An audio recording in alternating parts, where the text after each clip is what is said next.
Hello there, my dreamy souls. Tonight, we follow the entire story of Breaking Dawn, but through the eyes of Charlie Swan, a father who never had all the answers, a man of quiet routines and deep, unspoken love, standing at the edge of an extraordinary world he was never fully let into. Watching his daughter change in ways he couldn't name, and choosing to love her through all of it anyway.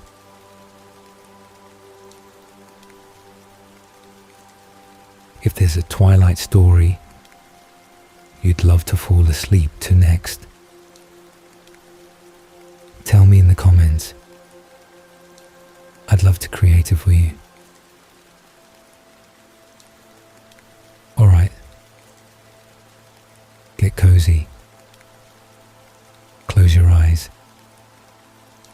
and let's follow the entire story of Breaking Dawn through the eyes of the man who loved Bella Swan most and understood her least.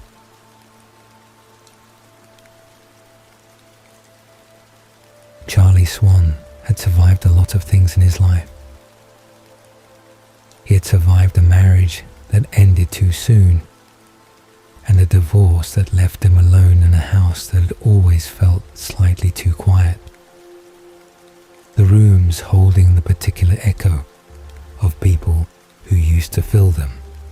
He had survived 17 years of raising a daughter mostly from a distance, through phone calls and summer visits, and the particular ache of watching someone grow up in photographs rather than in person, always arriving to find her slightly taller, slightly older, slightly further along a path he hadn't been there to walk beside her on. He'd survived Bella's arrival in Forks, the disruption of his careful bachelor routines, the relearning of how to be a present parent rather than a distant one, the complicated joy of having her back in his daily life after so many years of only the margins of it. He'd survived her first year at the high school, the friendships she'd made, the accident with the van in the school parking lot that he still thought about sometimes with a cold sweat he couldn't fully explain.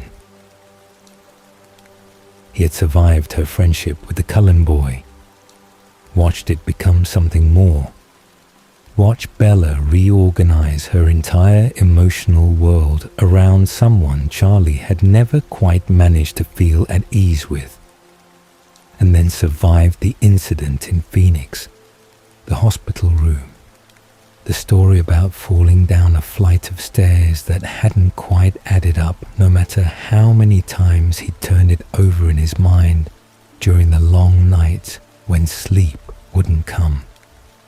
Charlie Swan was, in most of the ways that mattered, a man accustomed to enduring things he didn't fully understand. But nothing, not the divorce, not the years of distance, not Phoenix, not any of it, had prepared him for the Tuesday evening in August when Bella came downstairs with a particular expression on her face. He knew that expression. He had learned it over the past year and a half of having her back under his roof. The careful, resolved, slightly braced look she got when she had already made a decision and was now simply informing him of it rather than asking his opinion, when the conversation he was about to have was one she had already finished in her own head and was now delivering to him as a completed fact. He had seen it when she told him she was going to Jacksonville to visit her mother during spring break. He had seen it when she told him she was going to prom with Edward He recognized it the moment she appeared at the bottom of the stairs, still in her jacket, as though she hadn't quite committed to being fully in the room yet. She told him that she and Edward Cullen were engaged. He heard the word. He understood it, technically, in the way you understand the words of a sentence without immediately grasping what the sentence means. Engaged. His daughter, Bella, who was 18 years old, who had only graduated from high school in the spring, who had only known this boy for roughly a year and a half, who had her whole life arranged in front of her like an unopened gift. Engaged. The silence that followed was not comfortable. It was the kind of silence that fills a room when the air has been pushed out of it by something large and sudden, when the furniture and the walls and the familiar objects of daily life all seem briefly foreign, seen from the wrong angle. Charlie sat in his chair with the evening news murmuring from the television and his hands resting on his knees, and tried to locate the right response somewhere inside himself. What he found was not a single clean emotion, but a tangle of several. Alarm and a protective anger that rose in him before it was reasoned, purely instinctive, the animal part of him that had been watching Edward Cullen for over a year and had never quite settled, and beneath those, something quieter and more complicated. A sorrow that arrived without announcement and that he didn't entirely understand and didn't want to examine too closely. Not yet. Not in front of her. Engaged, he said finally. Not a question exactly. More like a man repeating a word in a foreign language, testing whether saying it aloud would make it feel more real than it did sitting silent in his chest. Yes, Bella said. She was still standing near the bottom of the stairs, her hands loose at her sides, watching him with that careful patience she had. Charlie looked at her for a long moment. You're 18, Bells. I know how old I am, Dad. And you've known him for what? A year, not even 2 years total. I know, she said again, quietly, but without any give in it. I know all of that. I've thought about all of that. He said more things after that, more than he usually said, because Charlie Swan was not, by nature, a man who talked at length about emotional subjects, but this was his daughter and this was her life, and he was not going to sit quietly while she walked towards something he didn't understand, without at least making sure she had heard every concern he had. He told her she was too young, and he meant it not as a criticism, but as a plain statement of fact, the way he stated facts in a police report. Here is what is true. Here is what cannot be argued with. He told her that knowing someone for a year and a half was not the same as knowing them, that the person you were certain about at 18 was not always the person you were still certain about at 25 or 30, that feelings which felt like bedrock could turn out to be something less permanent. He told her he had reservations about Edward specifically, reservations he couldn't fully name, but that were real and persistent, and not the product of a father being overprotective. He mentioned Renee carefully, the way you mention something painful when it's relevant, not to wound, but to make the point land. He mentioned his own marriage, which cost him something to bring up, because if there was one subject Charlie Swan navigated with studied avoidance, it was the particular failure of his own attempt at building a life with the someone else. The way it had looked right from the outside and then come apart from the inside in ways that still, decades later, he didn't have a complete explanation for. Bella listened to all of it with the patience of someone who had expected every word he was saying and had already composed her answers before he'd finished speaking. She was gentle with him, the way she always was when she knew she was going to disappoint him. She didn't argue or push back sharply or get frustrated the way some of her friends might have done. She simply waited, with that stillness she had that he'd always found both admirable and slightly unnerving in someone so young. And when he ran out of immediate objections, she looked at him with those steady brown eyes and said, "I love him, Dad. I know it doesn't make sense to you yet, but I'm sure about this." Charlie called Renee that same evening after Bella had gone upstairs and the house had settled back into its usual quiet. He stood in the kitchen with the phone pressed hard against his ear, the dinner dishes still on the counter because he'd forgotten about them entirely, listening to his ex-wife cycle through responses that tracked almost precisely what his own had been. Disbelief first, then a sharp maternal concern that came down the line like a current, then the particular helpless frustration of being 500 miles away and unable to do anything about the fact that their daughter had apparently decided to reshape her entire future around a boy she had met in a rainy small town during what was supposed to be a temporary arrangement. He and Renee didn't talk often and rarely talked easily, but in this they were aligned. Two people who had made their own mistakes with marriage and did not want to watch Bella repeat them. Renee's concern eventually shifted, the way it always did with Renee, towards something more searching and ultimately more accepting. She said things about Bella always having been more mature than her years. She said that she had met Edward and that he was clearly devoted to Bella in a way that was hard to argue with. She said, with a slightly bewildered affection she had always brought to Bella's unexpected choices, that perhaps they should trust her.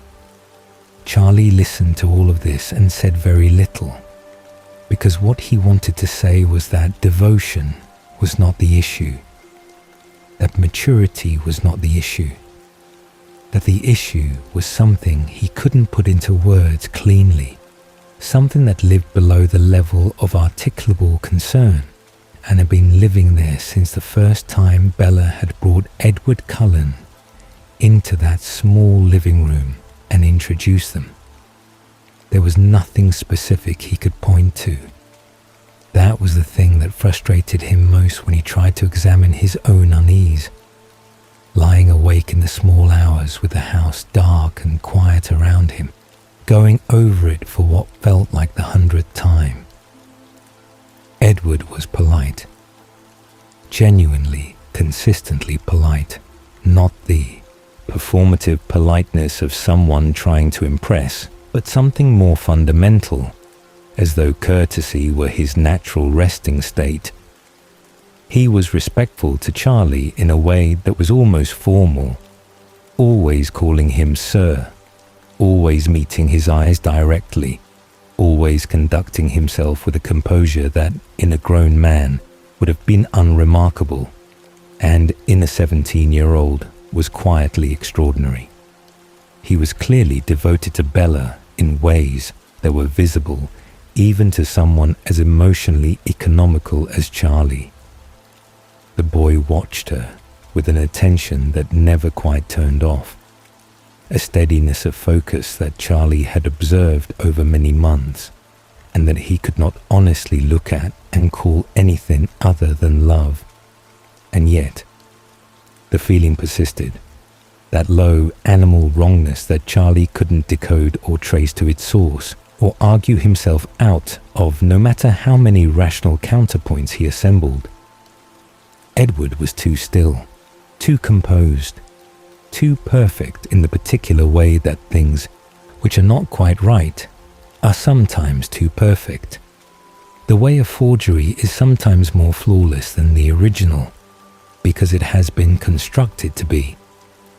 There was something underneath the politeness that Charlie's instincts kept reaching toward and finding nothing that made sense, like pressing your hand against a wall where a door should be and meeting only solid surface. He had talked to Billy Black about it obliquely, the way men like Charlie and Billy talked about things that didn't have easy names. They had been friends for years, long enough that a lot of their real communication happened in the spaces between sentences, in the quality of a pause, in what was deliberately not said. Billy had heard Charlie's careful half-questions about the Cullens with an expression Charlie had filed away and returned to many times since. Not surprise, not reassurance, but the expression of a man making a private calculation about how much of what he knew was safe to release. "You trust him with her?" Charlie had asked one afternoon on Billy's porch, his coffee going cold in his hands, looking out at the tree line rather than at Billy directly. Billy had been quiet for a long moment, long enough that Charlie had glanced over at him. "I think," Billy said at last, choosing his words with a care that was itself a kind of answer, "that Edward Cullen would not let harm come to Bella if he could prevent it." Charlie had sat with that, noted what it contained and what it did not. "That's not exactly what I asked." "No," Billy agreed quietly, "it isn't." And that was the end of it. Charlie had driven home with a non-answer sitting in the passenger seat beside him, heavy and specific in his vagueness, adding it to the pile of small unresolvable wrongnesses that had been accumulating since Bella had first started spending her evenings at that glass house on the edge of town.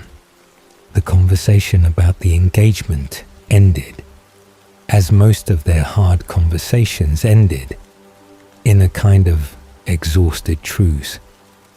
Charlie said everything he needed to say, clearly and without softening it, because he needed her to know he had reservations and that they were real.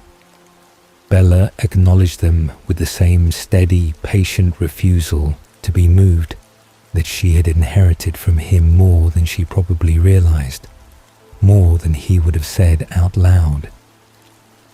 "I think you're too young," he told her finally, when they had both been quiet for a moment. "I have concerns about Edward that I can't fully explain, but they're real and they're not going away. I want you to know that." He paused, looking at his daughter, at the resolution in her face. "But if this is what you want, I won't stand in your way. I just need you to be sure, really sure, not just sure right now." "I'm sure, Dad," Bella said softly, and then, after a small silence, "I know this is hard. I'm sorry it's hard." Charlie looked at her, really looked, the way he didn't always let himself look because it made him too aware of how fast the years had moved, and saw a certainty in her that he recognized even if he couldn't share it. A settled, bone-deep conviction that went far deeper than infatuation or the stubbornness of someone who simply didn't want to be told no. She was not uncertain.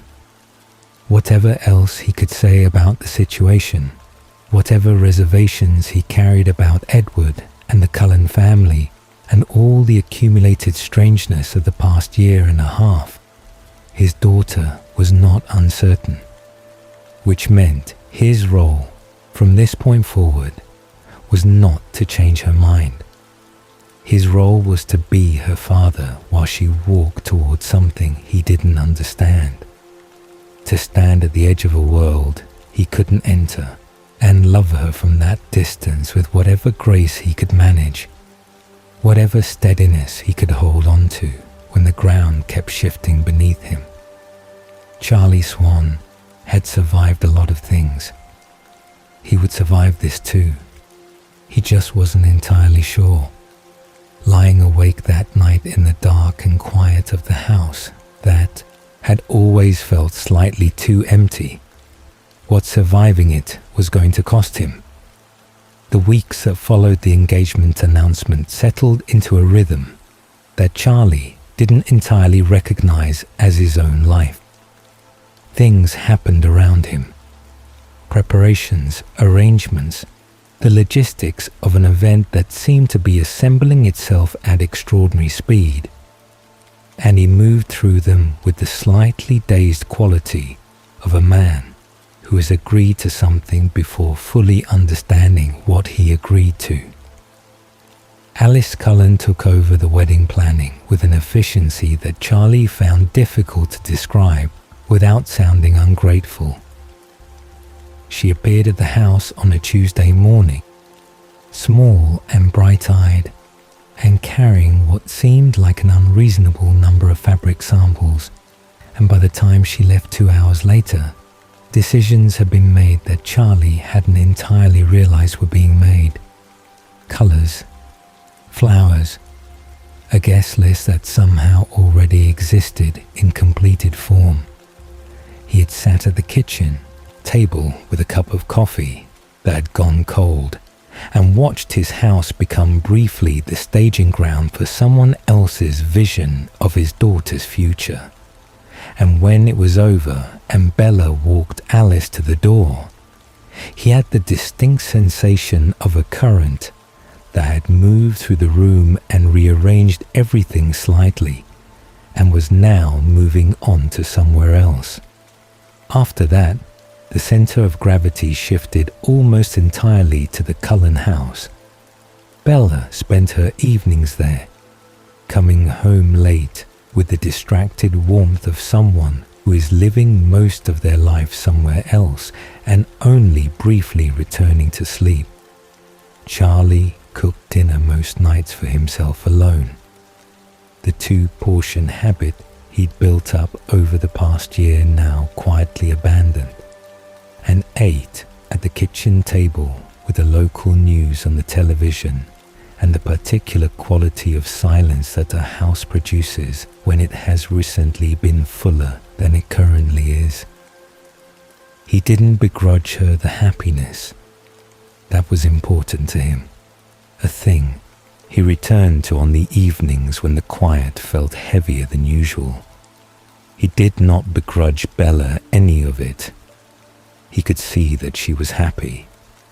It was visible in the way she moved through the house on the mornings she was home, lighter somehow, as though something that had been pressing on her for a long time had finally lifted. Whatever his reservations about Edward, whatever the accumulated strangeness of the Cullen family, he could not look at his daughter during those weeks and honestly claim that she was anything other than content in a way he wasn't sure he had ever seen in her before. But happiness and presence were not the same thing, and Bella, in those weeks, was increasingly somewhere he couldn't follow. He tried, in the ways available to him. Dinner when she was home. He made the things she liked, the familiar meals that have become their quiet language of connection over the past year and a half.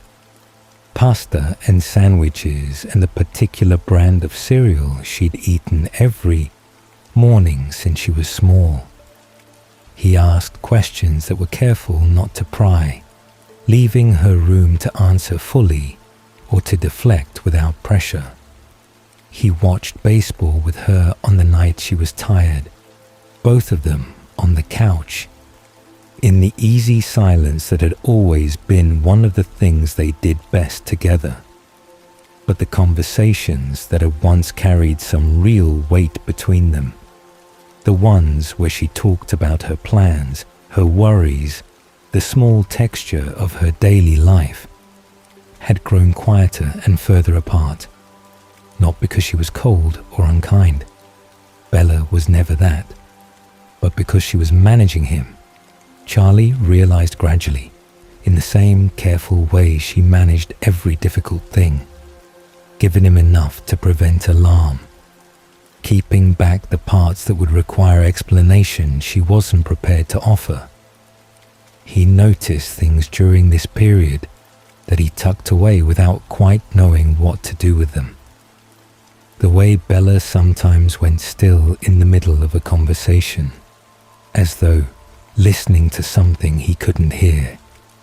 The way she deflected questions about the honeymoon plans with a particular lightness that was practiced rather than natural. The way she talked about the future, after the wedding, next year, in a few months, with an odd vagueness that didn't match the certainty she'd shown when she'd told him she was getting married, as though the future were a territory she could see, but wasn't ready to describe out loud. He went fishing with Billy Black on a Saturday in late August, a week or so before the wedding. The two of them out on the water in the early morning with their lines in and the mist still low on the surface. They talked about the usual things for a while, the weather, the fishing, a problem with the road out to La Push that the county had been ignoring for 2 years. Then Charlie mentioned the wedding, and the easy rhythm of the conversation shifted. Billy had been quieter than usual that morning. Charlie had noticed it when he'd picked him up, a kind of inward quality to him, a weight he was carrying that he hadn't set down for the drive or the walk to the water. He mentioned the wedding, and Billy went quiet in a different way. Not the comfortable quiet of two men on a fishing trip, but the deliberate quiet of a man choosing his words with more care than the subject seemed to require. "You still have concerns," Billy said. It wasn't a question. "I always have concerns," Charlie said. "That's my job, both of them technically." He paused, watching his line. "You know something I don't." Billy was quiet for a long moment. A bird moved through the mist above the water and was gone. "I know things about that family," Billy said finally, "that I'm not in a position to tell you directly. What I can tell you is that Bella is important to them, that they won't let harm come to her." "You keep saying that," Charlie said. "You said the same thing last time. That's not nothing, but it's also not everything." "No," Billy agreed. "It isn't everything." Looked out at the water. "Some things, Charlie, have to be learned by living through them." "I'm sorry. I know that's not what you want to hear." Charlie reeled his line in a few inches and didn't say anything for a while. The mist was burning off slowly, the morning coming in grey and pale the way Forks mornings did. He thought about pressing further, about using the directness that served him well in an interrogation room, the patient application of silence until the other person filled it. But he and Billy had been friends for too long, and Billy's particular silences were different from a suspect's. They weren't the silences of someone with something to hide so much as the silences of someone bound by something older and more serious than ordinary privacy. Charlie recognized the difference even if he couldn't name it. "Is she going to be all right?" he asked instead. Just that. The only question that really mattered. Billy looked at him, then directly, with the full weight of whatever it was he knew and wasn't saying. "I believe so," he said. "I genuinely believe so, Charlie." It was the most honest answer Billy had given him in months. Charlie held onto it on the drive home, turned it over in his hands like something he needed to make sure was real before he could put it down. Renee arrived 4 days before the wedding, flying in from Jacksonville with Phil and filling the small house on the corner with a warm, cheerful chaos that Charlie found both exhausting and quietly welcome. Renee was good in the way that people who led with their feelings rather than their caution were sometimes good. She walked through rooms and made them warmer, asked questions that were genuinely curious rather than strategically placed, laughed easily and often. Charlie had spent years being grateful that Bella had been raised without warmth, even as he'd been unable to provide much of it himself. He watched them together, Renee and Bella in the kitchen, talking over each other the way they did, finishing each other's sentences, and felt something in his chest that was equal parts gladness and a sharper, less comfortable feeling that he didn't dwell on. Renee loved the Cullen house on site. She said things about the architecture and the light and the garden that Charlie received with polite incomprehension, because his own response to the Cullen house had never been aesthetic.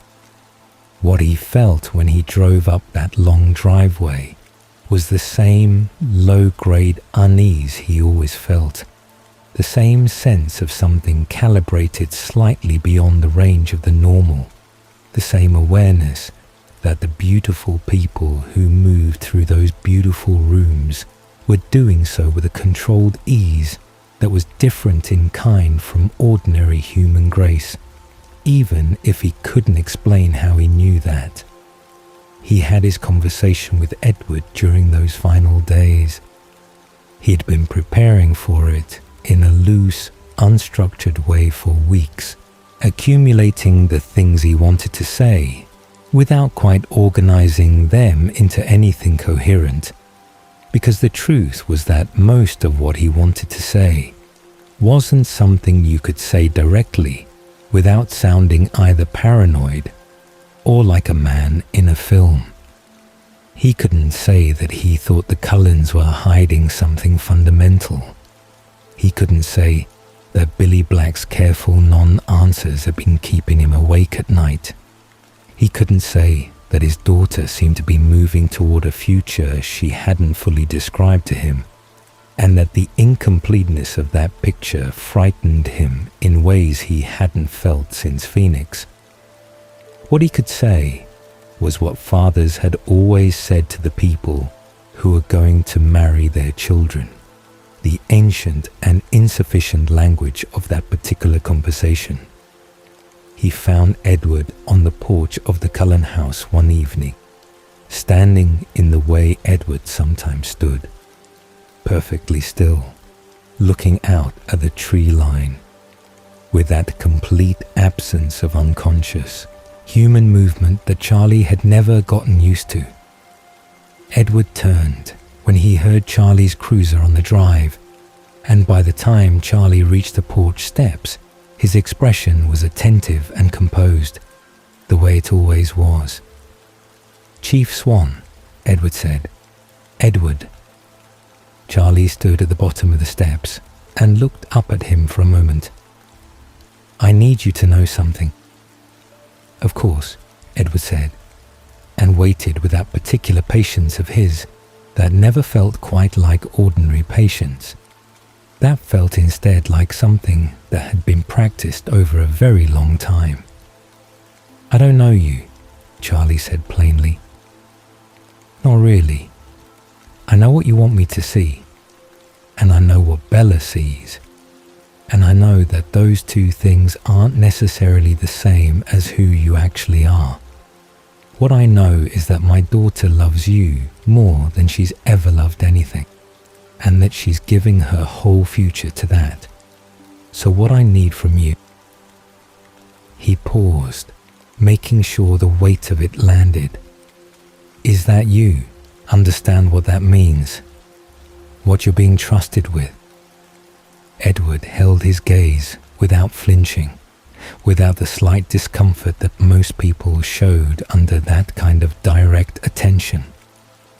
"I understand," he said quietly. "Better than you know, sir. There is nothing I take more seriously." Charlie studied him for a long moment.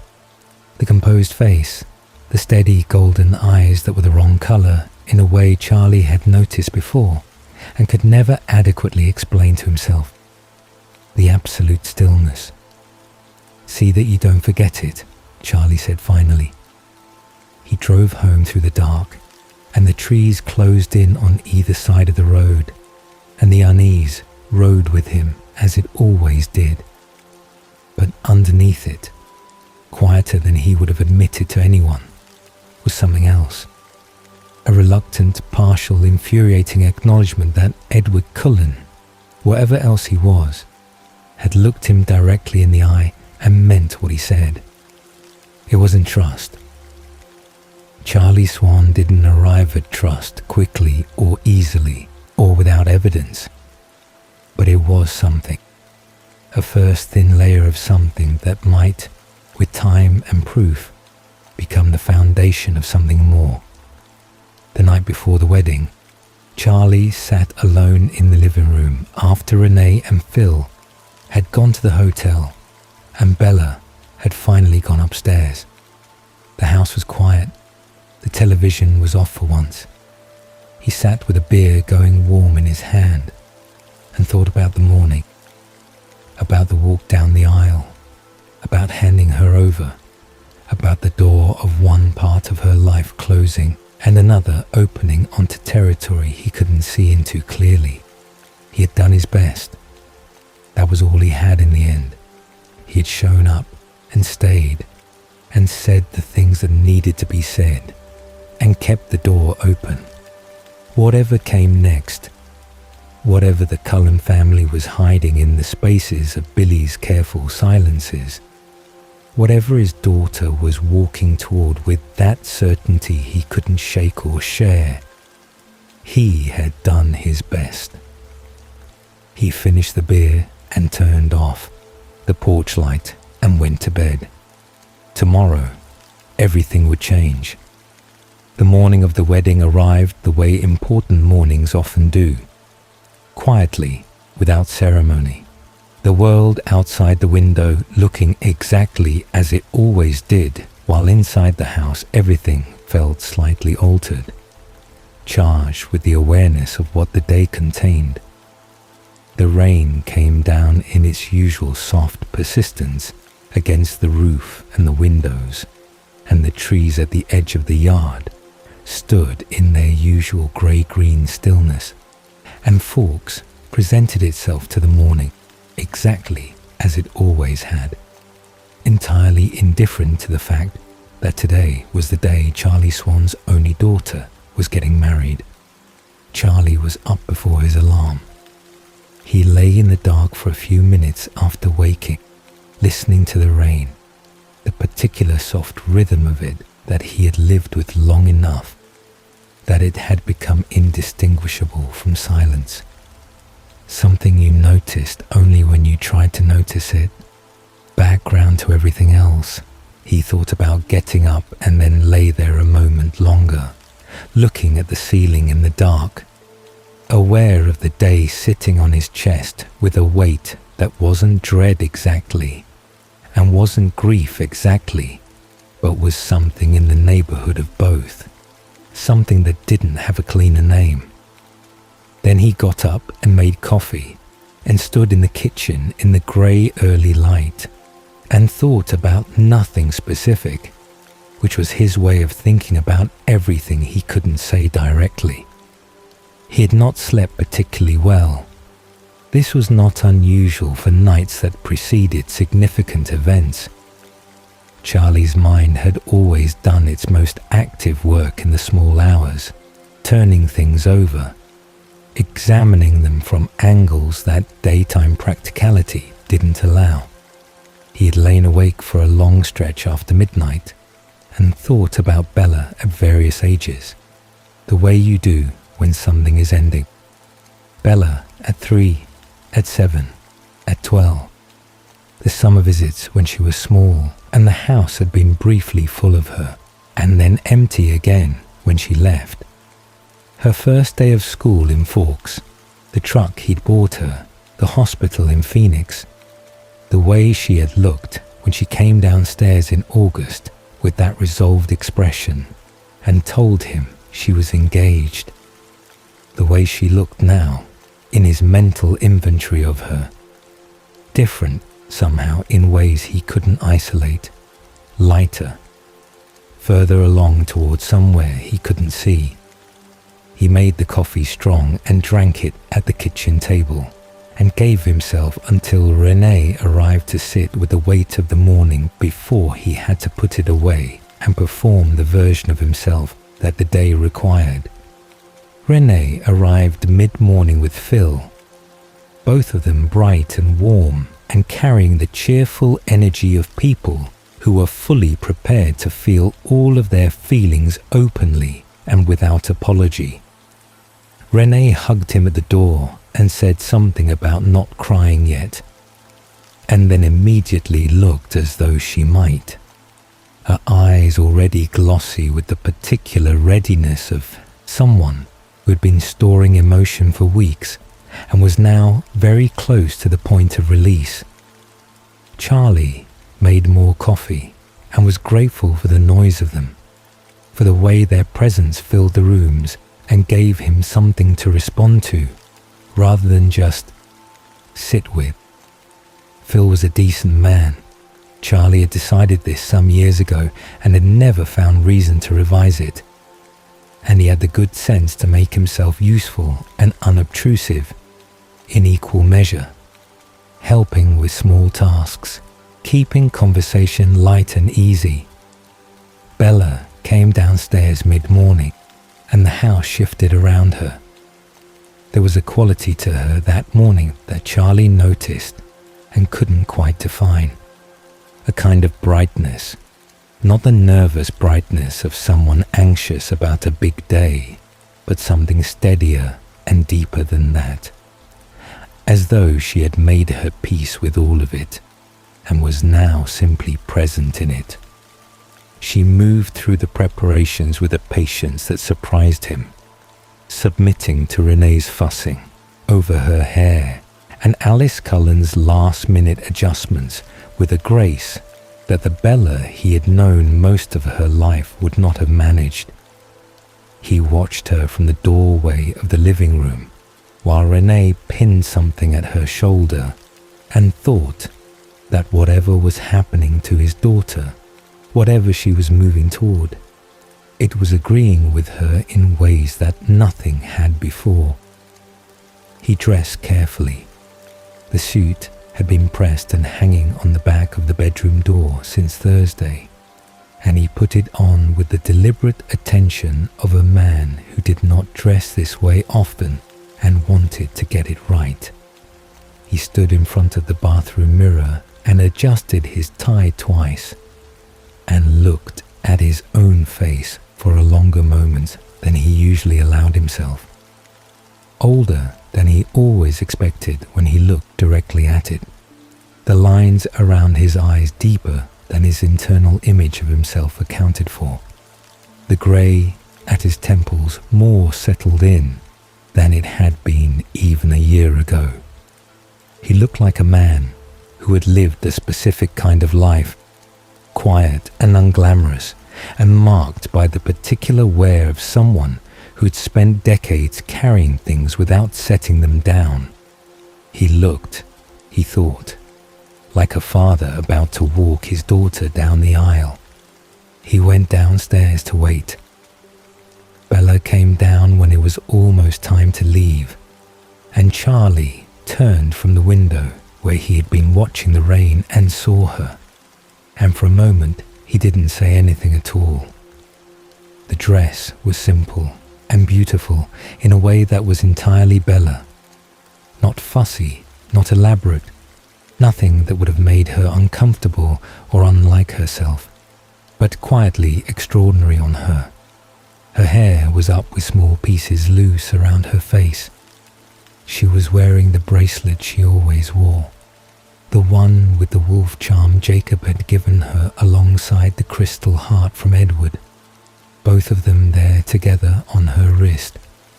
She looked exactly like herself, and also like someone stepping into a version of herself that had been, waiting just slightly ahead of where she had been standing, as though this were not a costume but a confirmation, the outward form of something inward that had already been decided.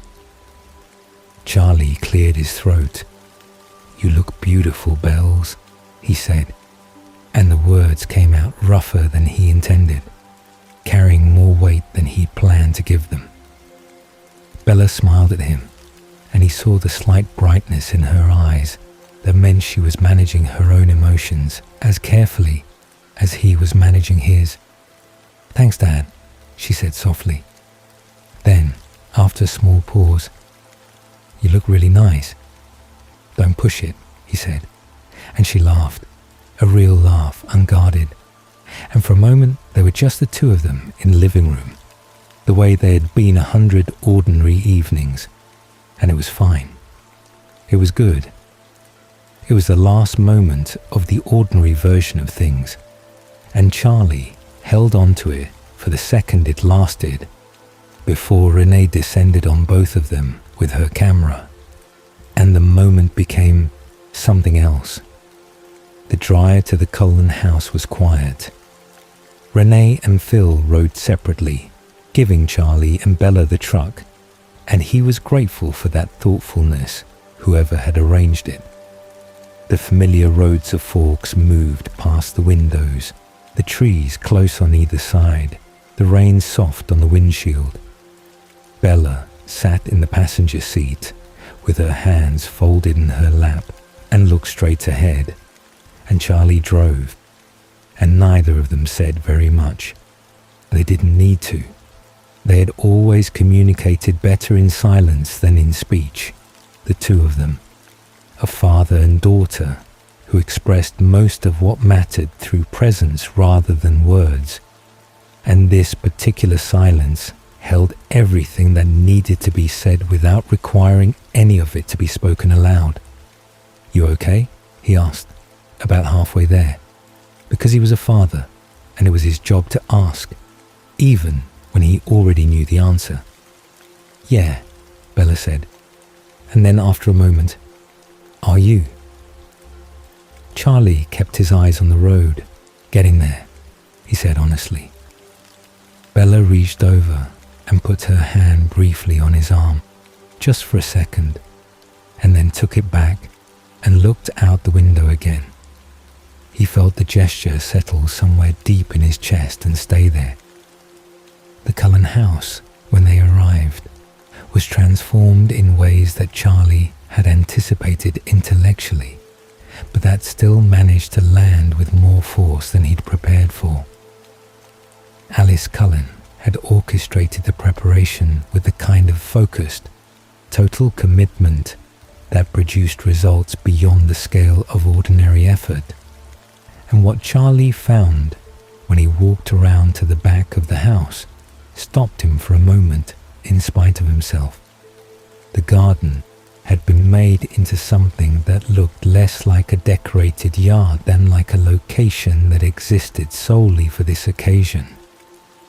White flowers covering every surface, light strung through the ancient trees even in the afternoon. The whole space held by the surrounding forest in a way that made it feel simultaneously intimate and vast. There were guests already seated in rows of white chairs, and the collective murmur of their voices moved through the clean air like something soft and suspended. Charlie noticed the Cullen family arranged with their usual composed perfection among the gathered crowd. The way they held themselves, the way none of them moved with the small unconscious restlessness of ordinary people at a gathering, the shifting of weight, the checking of the time, the minor fidgeting of humans in chairs waiting for something to begin. They were still in the particular way that Charlie had never gotten used to and had no framework for, that his body received as information, even when his mind couldn't find the right category for it. They were beautiful in a way that was almost aggressive, all of them. The kind of beauty that the eye kept returning to without quite being comfortable there. He stayed close to Bella, moving through the greeting of guests with a hand, hovering near but not quite touching her elbow. She was managing her nerves with characteristic stillness. He could feel the slight tension in her posture, the careful quality of her breathing, but her face showed none of it. And he was proud of her for that. In the quiet, wordless way, he was proud of most things she did. Then the music shifted, and it was time. Charlie offered her his arm and felt her hand settle into the crook of his elbow, warm and certain. They stood together at the head of the aisle for a moment that lasted both no time at all, and longer than any moment had a right to last. The gathered guests, the white flowers, the soft light filtering through the trees, all of it existed at a slight remove because Charlie's entire attention had narrowed to two things: the weight of his daughter's hand on his arm and Edward Cullen at the end of the aisle. Edward was watching Bella with an expression that Charlie had not seen on his face before and could not entirely name. It was not the composed, carefully managed attentiveness that Edward usually presented to the world, the polished surface that Charlie had always found subtly impenetrable. This was something that had gotten completely past whatever management he normally maintained, something stripped and undefended and absolute. What was underneath it was so plainly and entirely devoted that Charlie felt it land in his chest like something physical. Whatever he thought about Edward Cullen, whatever the reservations he had carried for a year and a half, the unease that had never fully resolved, the conversations with Billy that had left him more unsettled than reassured, that expression was not something a person performed. You could not construct that. It was real in the way that only a very few things were real. Charlie looked at his daughter and saw her looking back at Edward with something that mirrored it exactly. He breathed in once, slowly, through his nose. They walked.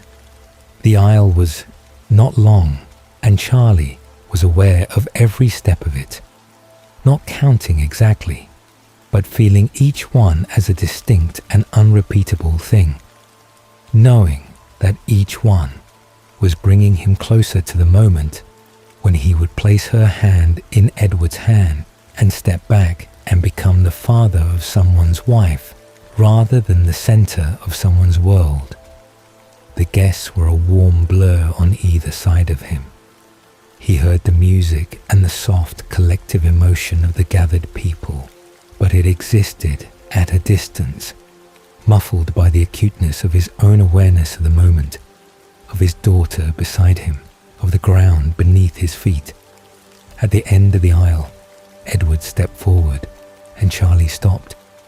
He looked at Bella one final time, at her face, composed and luminous, turned toward Edward with the absolute certainty he had seen in her since August and never quite been able to share.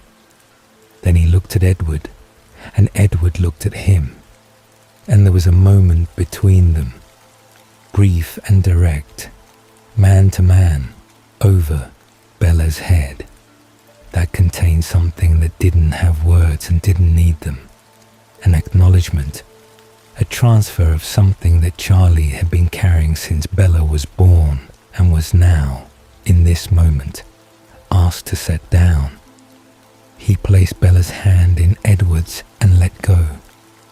He found his seat in the front row beside Renee, who immediately took his hand in both of hers without looking at him. He let her. He sat straight and watched the ceremony with the careful attentiveness he brought to difficult things, taking in each detail as though committing it to an official record. The vows were quietly spoken. He heard Bella's voice, clear and steady, saying the words, and heard Edward's in return, low and precise, each word placed with a deliberateness that made clear he had considered every one of them many times before saying them aloud. Charlie held himself together with a quiet discipline that had always been his primary resource. He was aware of Renee crying softly beside him. He was aware of the Cullen family in their row across the aisle, perfectly still, perfectly composed. He was aware of the forest at the edge of the garden and the soft light and the smell of the flowers. He was aware, above all, of his daughter becoming someone's wife. Afterward, the reception unfolded around him in the pleasant blur that receptions produce, noise and warmth and the constant circulation of people in good spirits. Charlie moved through it steadily, accepting congratulations, exchanging words with Renee, being introduced to people whose names he immediately lost. He found Bella once near the edge of the gathering, a quiet moment in the flow of the evening, and held her for a beat longer than usual. "Be happy," he said. "Just that." "I am," she said against his shoulder. "I really am, Dad." He believed her. That was the thing in the end. Whatever came next, whatever the Cullens were hiding in the careful spaces of their composed perfection, whatever world his daughter was walking into, he believed her. She was happy, genuinely, deeply, without reservation happy, in a way he was not sure he had ever seen in her before. And that belief was the thing he would carry home with him when the evening was over. Later, after the cake and the dancing and the gradual warm wind down of things, Bella and Edward left. Charlie stood with the gathered guests in the soft garden light and watched his daughter move through her goodbyes. Renee, the Cullen family, the assembled crowd of people who loved her. Then she came to him last, and she hugged him, and she told him she loved him, and he said it back, which was not something he said easily, but which cost him nothing at all in that moment. Then they were in the car, and the car was moving, and the tail lights went between the trees and were gone. Charlie stood in the garden of someone else's house, while the remaining guests moved softly around him, and he breathed in once, slowly, and then again, and stayed, steady. He drove home alone through the Forks dark, the rain resuming its quiet against the windshield as it always did. He let himself into the house and stood in the hallway for a moment without turning on the lights. The house was quiet in a way that was different from his usual quiet. Not the quiet of a place waiting for someone to come back. The quiet of a place that understood finally that the shape of things had changed. Charlie turned on the hall light, went to the kitchen, put the kettle on. He had walked her down the aisle. He had let go of her arm. He had said, "Be happy," and she had said, "I am," and he had believed her. The rest was hers now. It had always been going to be hers. He had just needed today to make it real. He sat down at the kitchen table and waited for the kettle and let the quiet settle around him like something earned, like something he was finally, after all of it, ready to hold. The house was quieter than it had ever been. Charlie had lived alone for a long time before Bella came to Forks.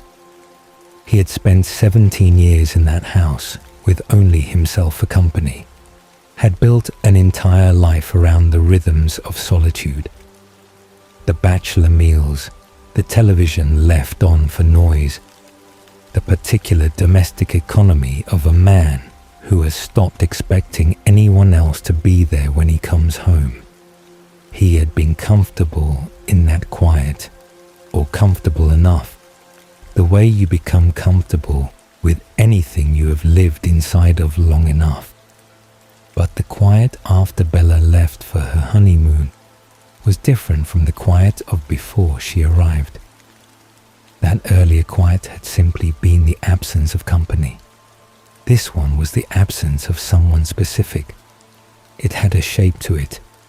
It occupied the particular dimensions of his daughter. Her chair at the kitchen table, the hook by the door where her jacket had hung, the bathroom shelf where her things had been. The house knew she was gone in the way that houses know these things, and Charlie moved through it in the first few days with the slightly careful quality of a man navigating a space that has been recently rearranged. He maintained his routines with the deliberateness of someone who understands that routines are what keep a person upright when other things are shifting. He was at the station by 7:30 every morning. He ate lunch at the same diner where he had eaten lunch for 15 years. He came home, cooked something simple, ate at the kitchen table with the evening news on. He went to bed at a reasonable hour and lay awake longer than he would have liked, and got up and did it again. The work helped. Forks was not a city that produced an overwhelming quantity of police business, but there was always enough to occupy a focused mind, and Charlie's mind was grateful for the occupation. He talked to Bella occasionally during those weeks. She called from somewhere that sounded warm and distant, her voice carrying the particular lightness of someone who is genuinely, uncomplicatedly happy. And Charlie sat on the edge of his bed or at the kitchen table and listened and asked the careful questions of her father, trying not to interrogate. She sounded well. She sounded relaxed in a way she hadn't sounded before the wedding. The low-grade tension that had always underlain her manner during her time in Forks replaced by something more settled and at ease. He should have been reassured by that, and in some layer of himself he was. But there was something else beneath the reassurance, something quieter and more persistent. A note in her voice that he couldn't name precisely. Not wrong, exactly, but different. As though she were choosing her words with slightly more care than their conversations usually required. As though the ease was genuine, but the surface of it was managed. He chalked it up to honeymoon happiness, to the natural distance of a new marriage finding its shape, to the ordinary adjustment of a daughter who was no longer living her parents' versions of her life. He told himself these things, and they were reasonable, and he mostly believed them. He went fishing with Billy Black on a Thursday morning in mid-September. The water low and clear after a dry spell. The light coming through the trees at the long, slanted angle of early autumn. They had been out for an hour before Billy said anything that mattered, and when he did, it came sideways, the way Billy's meaningful things usually came. Not as a direct statement, but as a question positioned to reveal what it was actually carrying. "You heard from her?" Billy asked, not looking up from his line. "Few times," Charlie said. "She sounds good." Billy nodded slowly. He reeled his line in a few inches. The water moved around the boat in its quiet way. "What?" Charlie said, because he knew Billy well enough to know the difference between a comfortable silence and one that was working up to something. Billy was quiet for another moment. Then he said, "Jacob's been struggling." Charlie looked at him. Jacob's absence from the wedding had been noticed and remarked upon, and Billy's explanation that Jacob hadn't been feeling well had been thin enough that Charlie had filed it away as something to return to. What kind of struggling? The kind that comes from loss, Billy said carefully. He cared about Bella, more than I think either of them fully understood. Charlie considered this. It wasn't news exactly. He had eyes, and Jacob and Bella's friendship had always carried a warmth that sat close to the edge of something more complicated. "Is he all right?" "He will be," Billy said. "He's strong, but he's going through something." He paused. Something that's hard to explain simply. Charlie kept his eyes on the water. He had learned, across the accumulated years of conversations like this one, to let Billy arrive at things in his own time, rather than reaching for them impatiently. "You're telling me because you think it connects to something about Bella, Lisarehi?" Silence was its own answer. "Billy," Charlie said, and he heard his own voice carry the weight of everything he had been carrying since August. "I need you to give me something real. I'm not asking you to tell me things you don't want to tell me. I'm asking you to tell me whether I should be worried about my daughter." Billy looked at him then directly, with the full and serious attention that he reserved for things that mattered. "I think," he said slowly, "that Bella had made choices that have consequences she understands better than we do. I think she went into this with open eyes, Charlie. Whatever you're sensing, whatever feels off to you, she knew. She chose it anyway." "That's not the same as her being safe," Charlie said. "No," Billy agreed. "It isn't." He looked back at the water. "But I believe she is. As safe as the choices she made allow her to be." Charlie sat with that for a long time. The morning moved around them, the light shifting, the water making it small, sounds against the side of the boat. A man with Billy's particular way of not quite saying things directly was still communicating. Charlie was a police chief. He knew how to read what was in the spaces between the words. Bella had made choices. The Cullens were involved in those choices in ways that went beyond an ordinary marriage. Jacob's suffering was connected to whatever those choices were, and Billy, who knew more than he said, was not alarmed, was something closer to resigned. The particular resignation of a man who has watched something he couldn't prevent and is now simply waiting for the shape of it to become clear. None of that was reassuring in the way Charlie wanted to be reassured, but it was something. It was the texture of truth rather than the smoothness of deflection, and Charlie had learned to prefer the texture. He drove home with the windows down despite the cold, the autumn air moving through the cab of the truck. The house on the corner came into view, and he sat in the driveway for a moment before going inside, looking at the front of it, the porch light he left on out of habit, the dark windows of Bella's room upstairs. He thought about calling her. He took his phone out and looked at it, and then put it back in his pocket. She had sounded fine. She had sounded happy. Billy believed she was safe. Charlie went inside and made dinner, and ate it alone and washed up afterward, and stood at the kitchen window, looking out at the dark yard. The unease was still there, the low, persistent wrongness that had been his companion since Bella had first brought Edward Cullen into his living room. It had not increased exactly, not spiked into anything he could point to as evidence of a specific threat. It had simply settled in, taken up permanent residence alongside everything else he carried, become a condition of his daily life rather than an alarm. He could live with that. He had been living with it. What he couldn't do was nothing.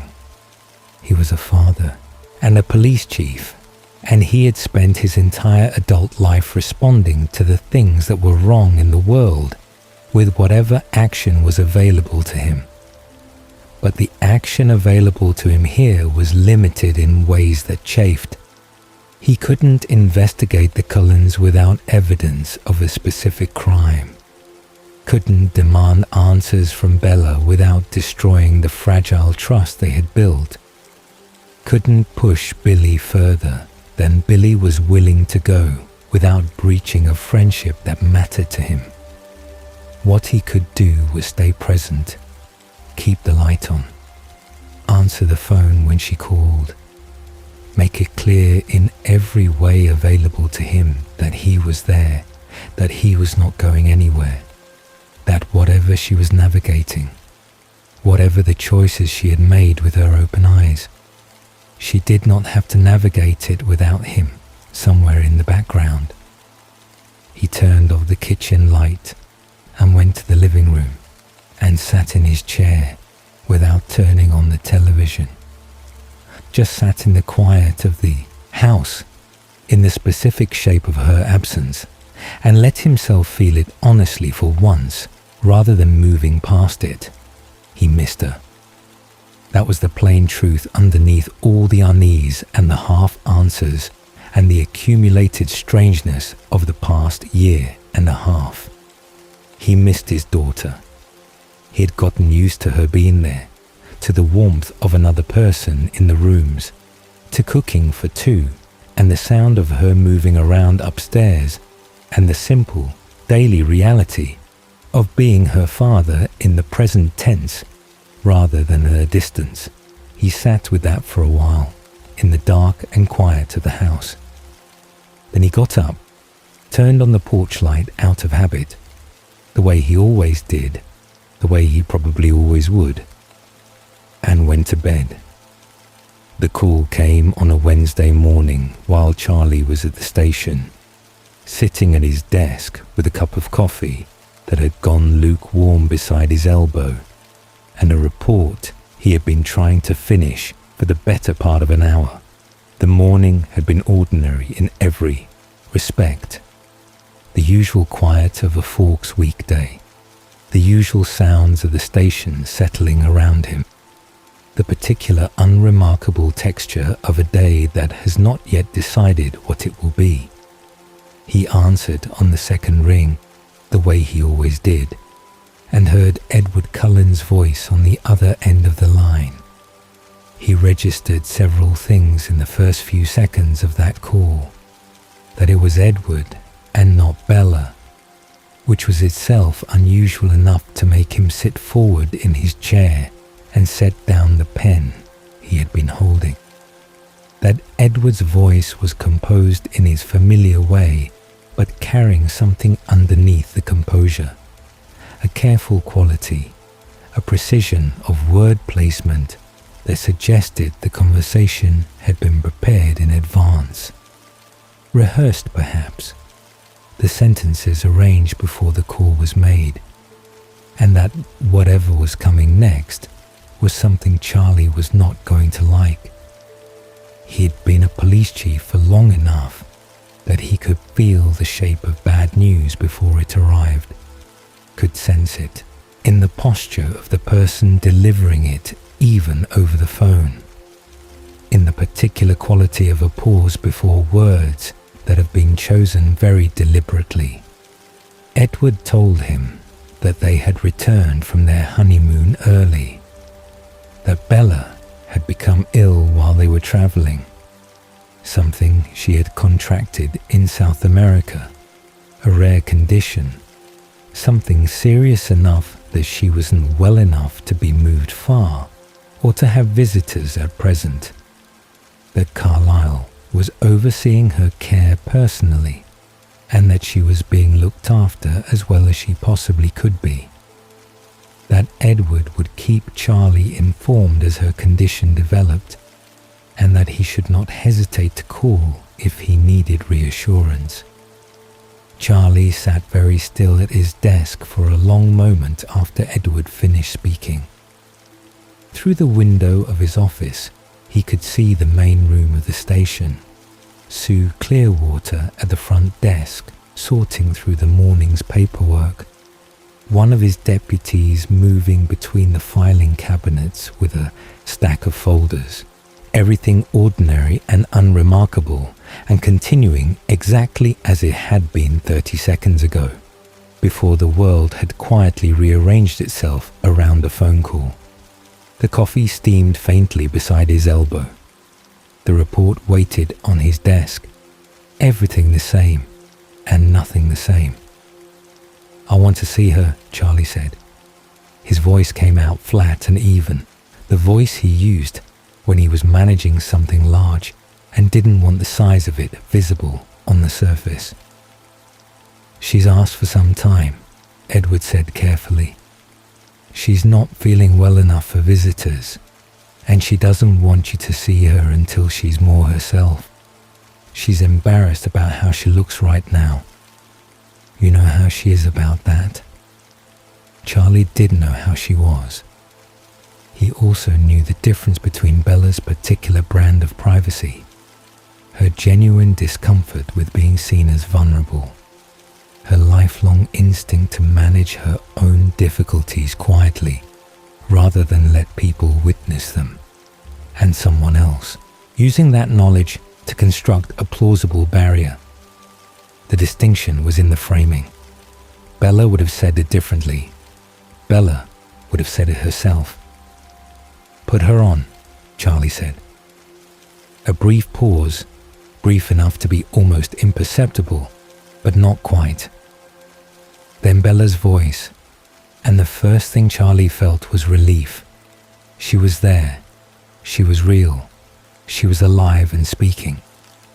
And then almost immediately behind the relief came something else. A wrongness in the quality of her voice that he couldn't locate precisely but couldn't dismiss. She sounded weak. She sounded strained in a way that was consistent with illness. But underneath that, underneath the obvious markers of someone not well, there was something else. Something in the rhythm of her speech that didn't quite fit. The way a sentence sounds when the person saying it is being careful about every word. The particular evenness of someone performing naturalness rather than inhabiting it. "I'm okay, Dad," she said. "I'm sorry to scare you. I just need a little time to get back on my feet." "What kind of illness?" Charlie asked.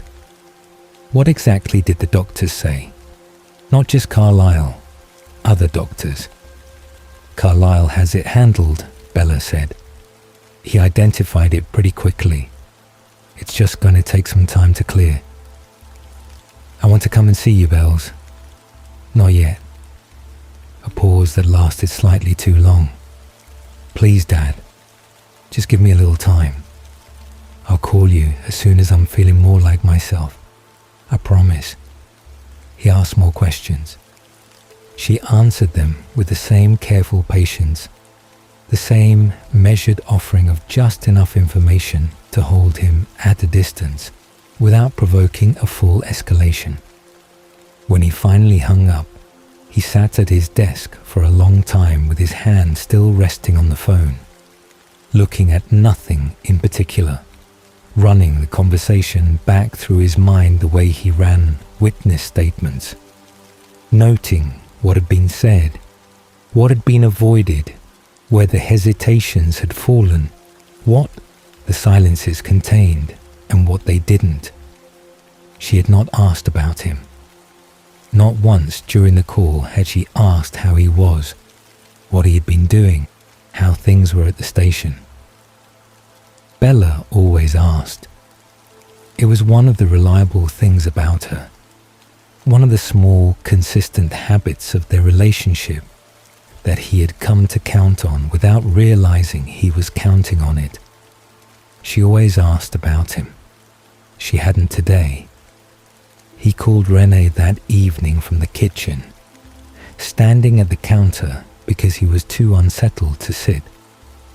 Renee had already heard from Edward, a separate call, delivered with the same careful composure, the same architecture of selected information.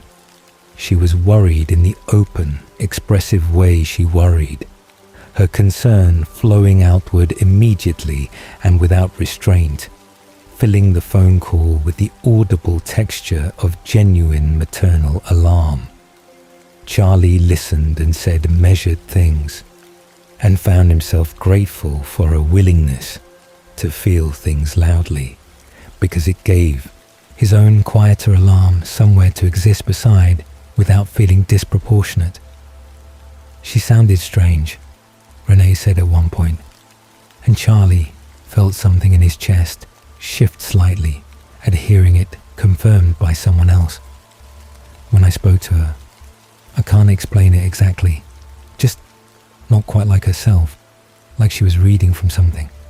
Yes, Charlie said, she did. But Carlyle is a doctor, and if he says, I know what Carlyle says, Charlie said, and softened it. I know. I'd just feel better if I could see her. Give her a few days, Renee said. That's what Edward suggested, that she just needs a few days. Charlie said the things required to close the conversation without leaving Renee more frightened than she already was.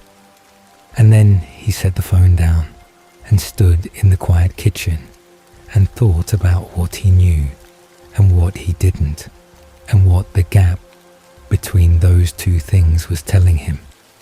He drove past the Cullen house that night. He told himself it was incidental. His route sometimes took him in that direction. It was not entirely out of his way, but that was not fully honest, and he was aware of it. He drove slowly past the long driveway without turning in, looking up through the trees at the lights in the windows. There were lights on in several rooms, more than you would expect from a household organized around a single sick person, resting quietly. He saw movement behind one of the upper windows. A figure passing, fluid and rapid and gone, before he had fully registered what he was seeing. He drove home and sat in his chair without turning the television on, and stayed there with his thoughts for a long time. He went to see Carlyle the following afternoon. He had considered calling ahead and decided against it, the police chief's instinct overriding the social one. Arriving without forewarning gave him a truer read of the reception than a scheduled visit would allow. He drove up to the house and knocked on the front door and waited, and Carlyle answered with the warm and unhurried composure of a man who had expected him eventually and had been ready. Carlyle invited him inside. The house was immaculate as always, cool and light-filled, the particular stillness of it that Charlie had never gotten entirely used to pressing him from all sides. He sat in the living room across from Carlyle and accepted a glass of water he didn't want, and looked at the doctor's kind, composed face and tried to find the seam in it, the place where the performance showed through. Carlyle explained the illness with clinical fluency. A rare parasitic condition, something found in specific regions of South America, not contagious, already responding to treatment, but requiring careful management and complete rest. The medical language came with natural authority, precise and credible, the kind of explanation that was difficult to push back against without specific counter-knowledge that Charlie didn't possess. He was not a doctor. He could not contest the terminology. He could only receive it and measure it against the feeling it produced, which was the feeling of a story assembled with great care and delivered with equal care, architecturally sound and revealing nothing of its foundation. "I want to see her," Charlie said, the same 4 words he had said on the phone. "Of course," Carlyle said, and his voice was warm with what sounded like genuine understanding. "And you will. Bella very much wants to see you, but she needs at minimum another week before she's well enough to manage visitors comfortably. She's quite self-conscious about her current appearance, as I'm sure you understand. She was very specific about not wanting you to see her like this." "Is she in this house right now?" Charlie asked. "She is," Carlyle said, without hesitation. "Resting upstairs." "Then let me go upstairs and see her for 5 minutes. I won't stay. I just need to see her with my own eyes." Something moved briefly across Carlyle's expression. Not guilt, not discomfort exactly, but the slight recalibration of someone adjusting their approach. "She's sleeping," he said, "and her rest is genuinely critical right now. Waking her, even for a brief visit, could set back her recovery in ways that would ultimately keep you from her longer. I promise you, Charlie, the moment she is well enough, you will be the first person she asks for." Charlie looked at him for a long moment. Carlyle held the look without any visible difficulty, his golden eyes steady and warm and entirely opaque. Charlie had interviewed a great many people across his career. He had sat across from people telling the truth and people lying outright, and people doing something more complicated than either. People who believed what they were saying while strategically omitting the parts that would alter how it sounded. Carlyle belonged to the 3rd category. Charlie was certain of this in the way he was certain of things that couldn't be proven. What Carlyle said was not false in any individual detail. It was constructed, selected, offered in service of a specific impression, the whole edifice standing on a foundation that Charlie was not being permitted to approach. "If something was seriously wrong with my daughter," Charlie said, measuring each word, "you would tell me. You would be the first person I would contact," Carlyle said, and his voice carried what sounded like complete and unqualified sincerity. "She is your daughter. Whatever is happening, you have every right to know if she is in genuine danger. I want you to know that I take that responsibility seriously."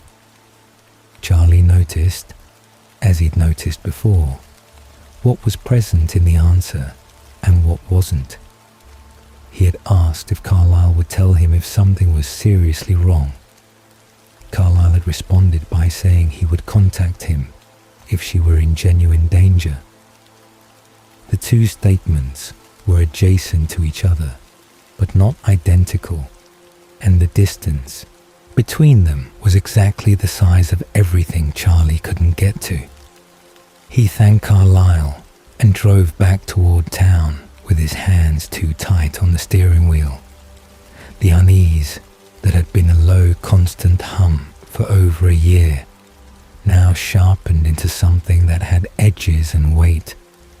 His daughter was somewhere in that house. He had been told she was sleeping. He had not been allowed to see her.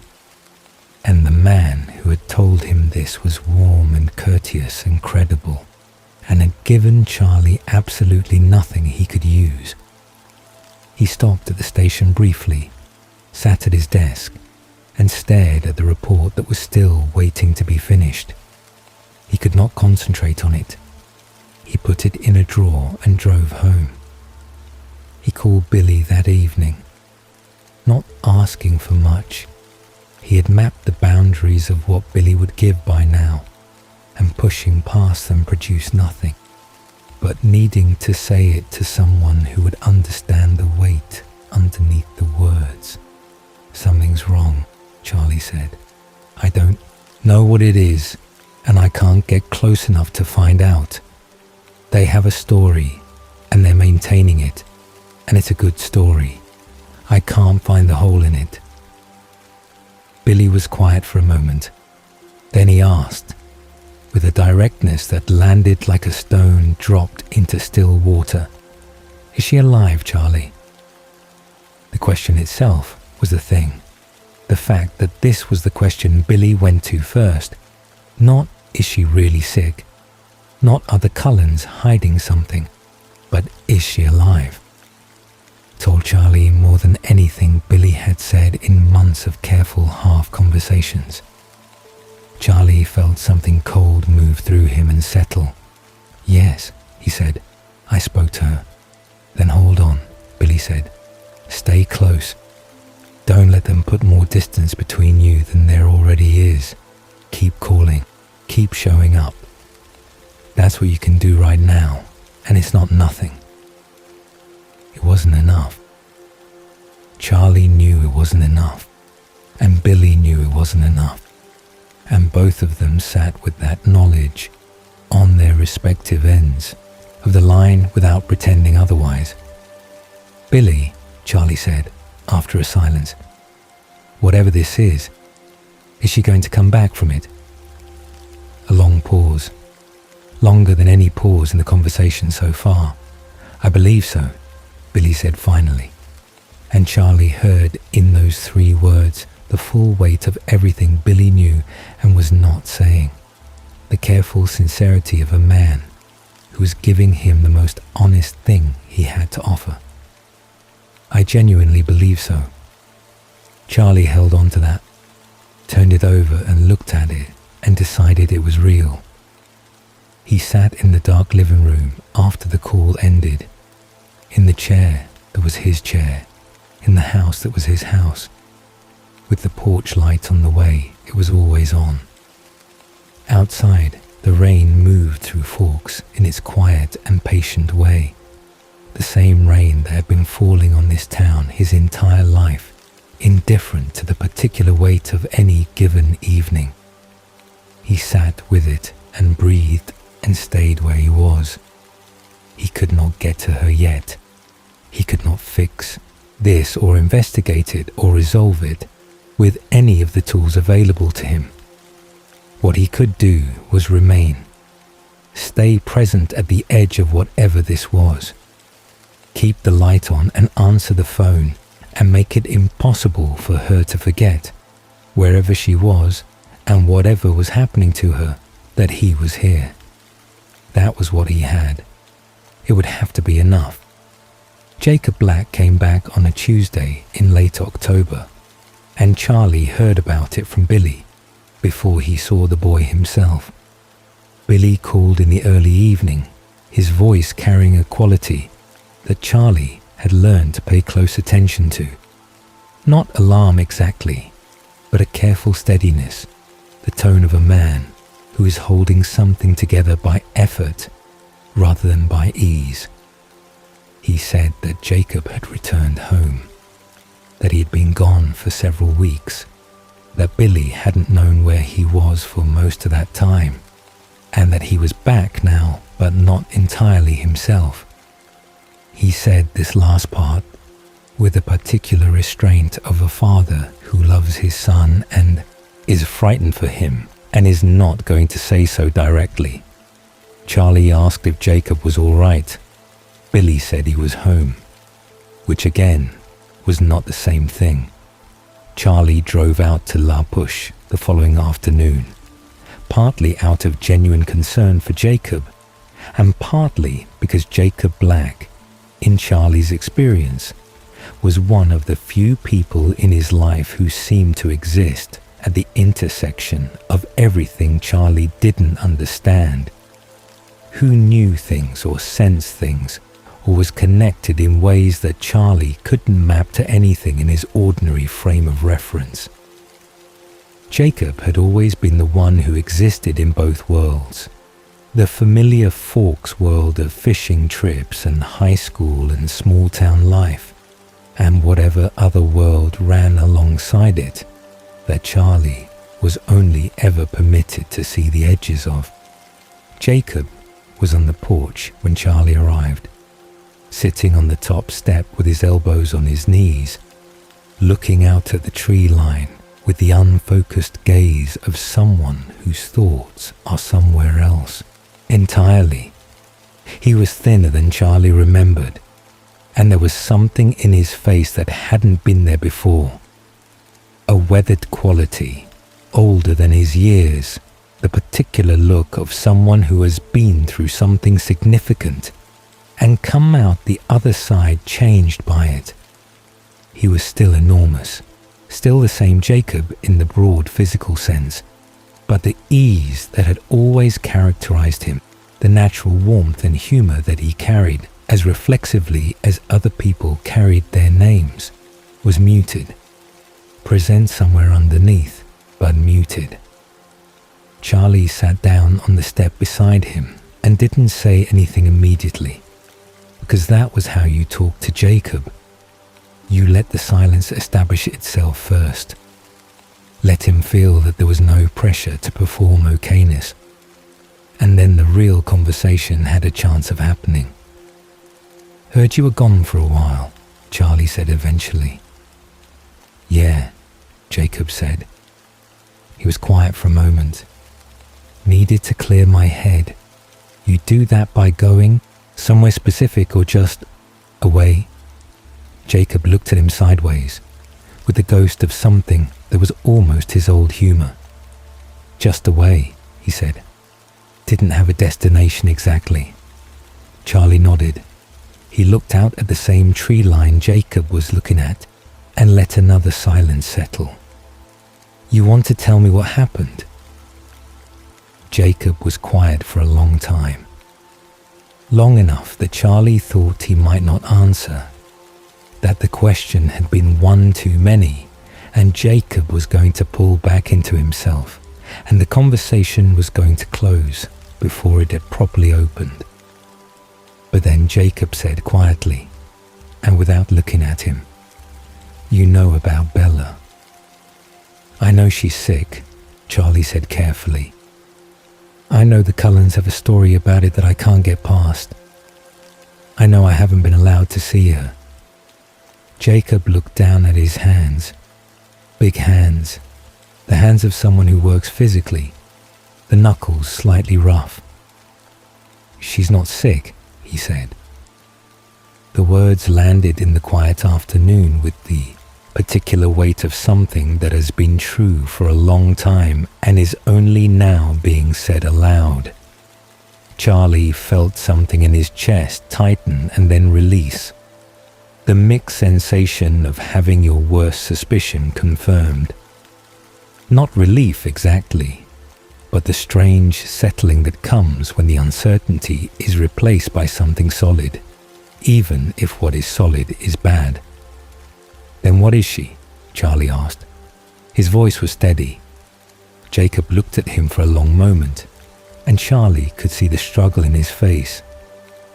The desire to give Charlie what he needed warring against something else, some constraint he was operating under, some boundary he had committed to not crossing.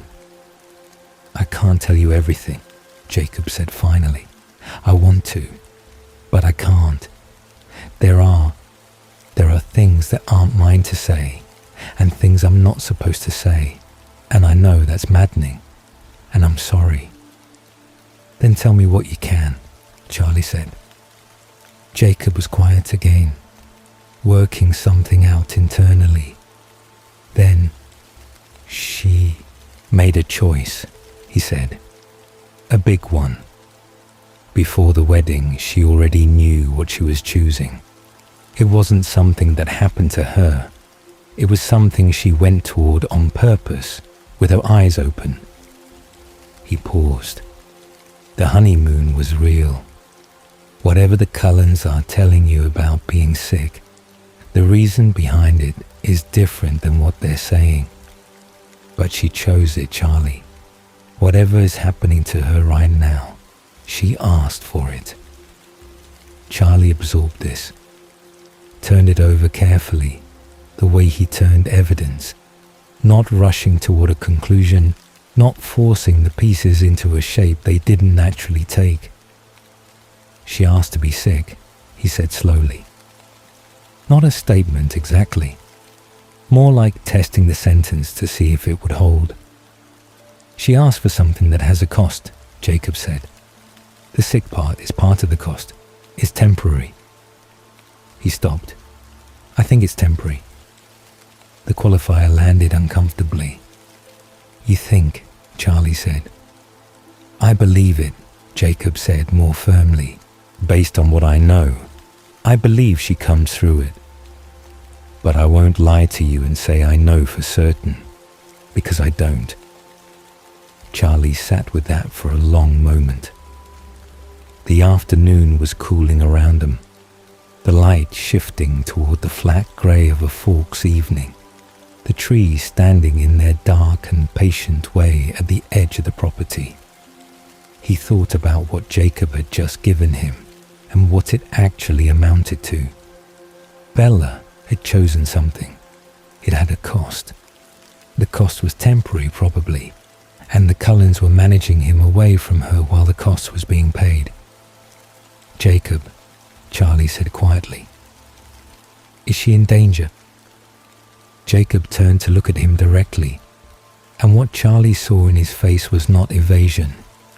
It was the specific honesty of someone who has decided to give a real answer despite the discomfort of it. Not from the Cullens, he said. They won't hurt her. Edward. He stopped, and something moved across his face that was complicated and private, and not for Charlie to examine. Edward would burn the world down before he let anything happen to her. Whatever else I think about him, that's true. That's not exactly the same as safe, Charlie said, hearing the echo of conversations he'd had with Billy in those words. No, Jacob agreed. It isn't exactly the same. Charlie drove home in the early dark with everything Jacob had said turning in his mind, organizing and reorganizing itself against the existing structure of what he knew. Bella had chosen something with a cost. The cost looked like illness. The Cullens were managing it and managing him simultaneously. Jacob knew more than he was saying and had said more than he probably should have. And what he had said confirmed that the lie was a lie without telling Charlie what the truth was. He was no closer to the facts, but he was closer to the shape of them. He went to the Cullen house on a Friday afternoon. He had been before. The conversation with Carlyle several weeks ago that had produced nothing solid. But he went again, because staying away was not in his nature, and because something in Jacob's words had sharpened his determination. He knocked on the door, and Carlyle answered, as composed and warm and professionally compassionate as he always was, and Charlie asked to see Bella. Carlyle said she was not well enough yet.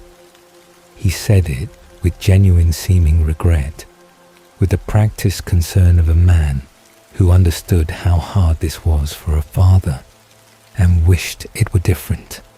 He stood in the doorway of the beautiful glass house and looked at Charlie with those amber eyes and delivered his careful non-information with such consistent grace that Charlie had to work to hold on to his own certainty that something was wrong.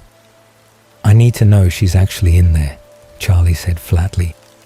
Not on the phone, in person. I need to see her. She's here, Carlyle said. I give you my word, Charlie.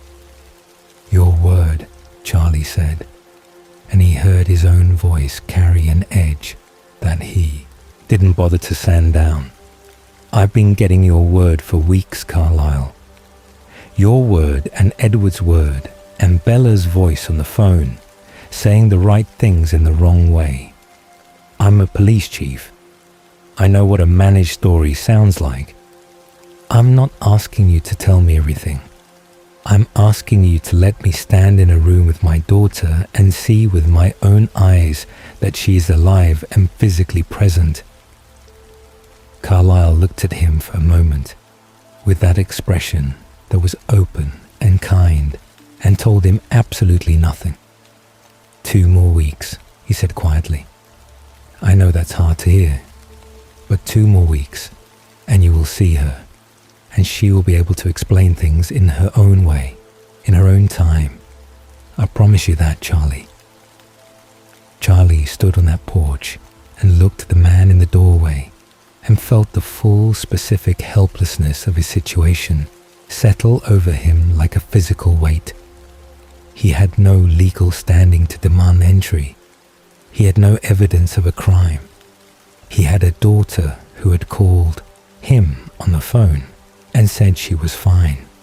A doctor with impeccable credentials and unimpeachable composure, and a wall of courtesy that he could not get through with any of the tools available to him.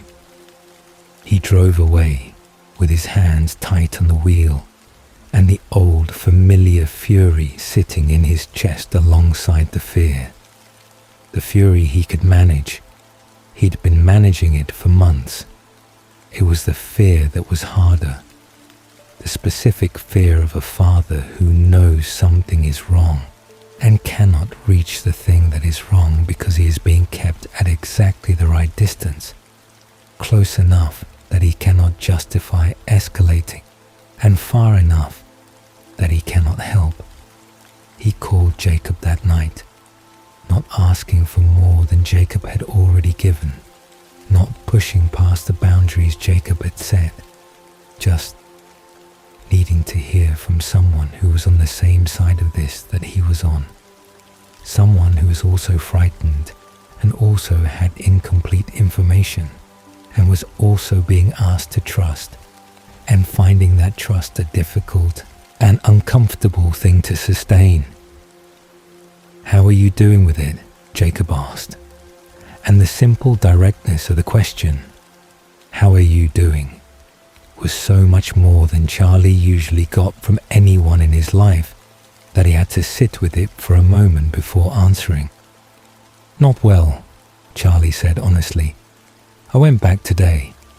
Carlyle said 2 more weeks. Jacob was quiet for a moment. 2 weeks, he said, and Charlie heard something in his voice. Not reassurance exactly, but the particular tone of someone who is calculating and finding the number plausible. That might actually be close.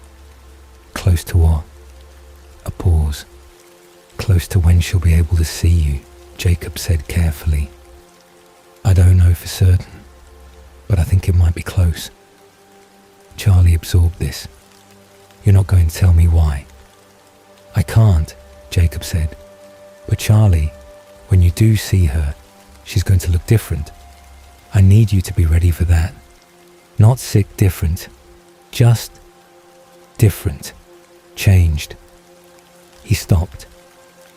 Try not to react before she can explain. Give her the chance to tell you what she can tell you in her own way.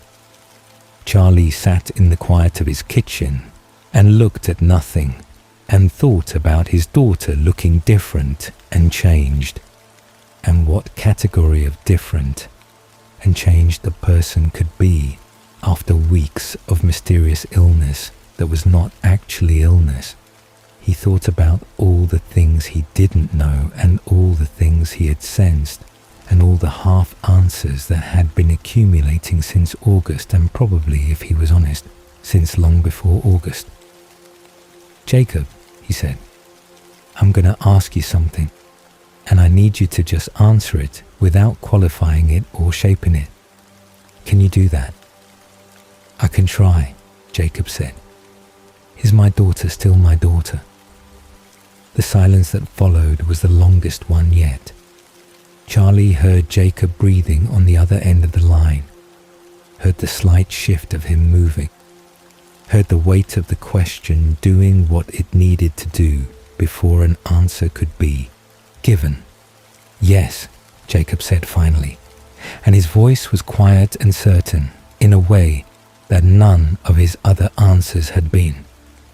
"She is still your daughter, Charlie. That doesn't change. Whatever else changes, and things do change, things have changed, she is still Bella. She still loves you. That part doesn't go away."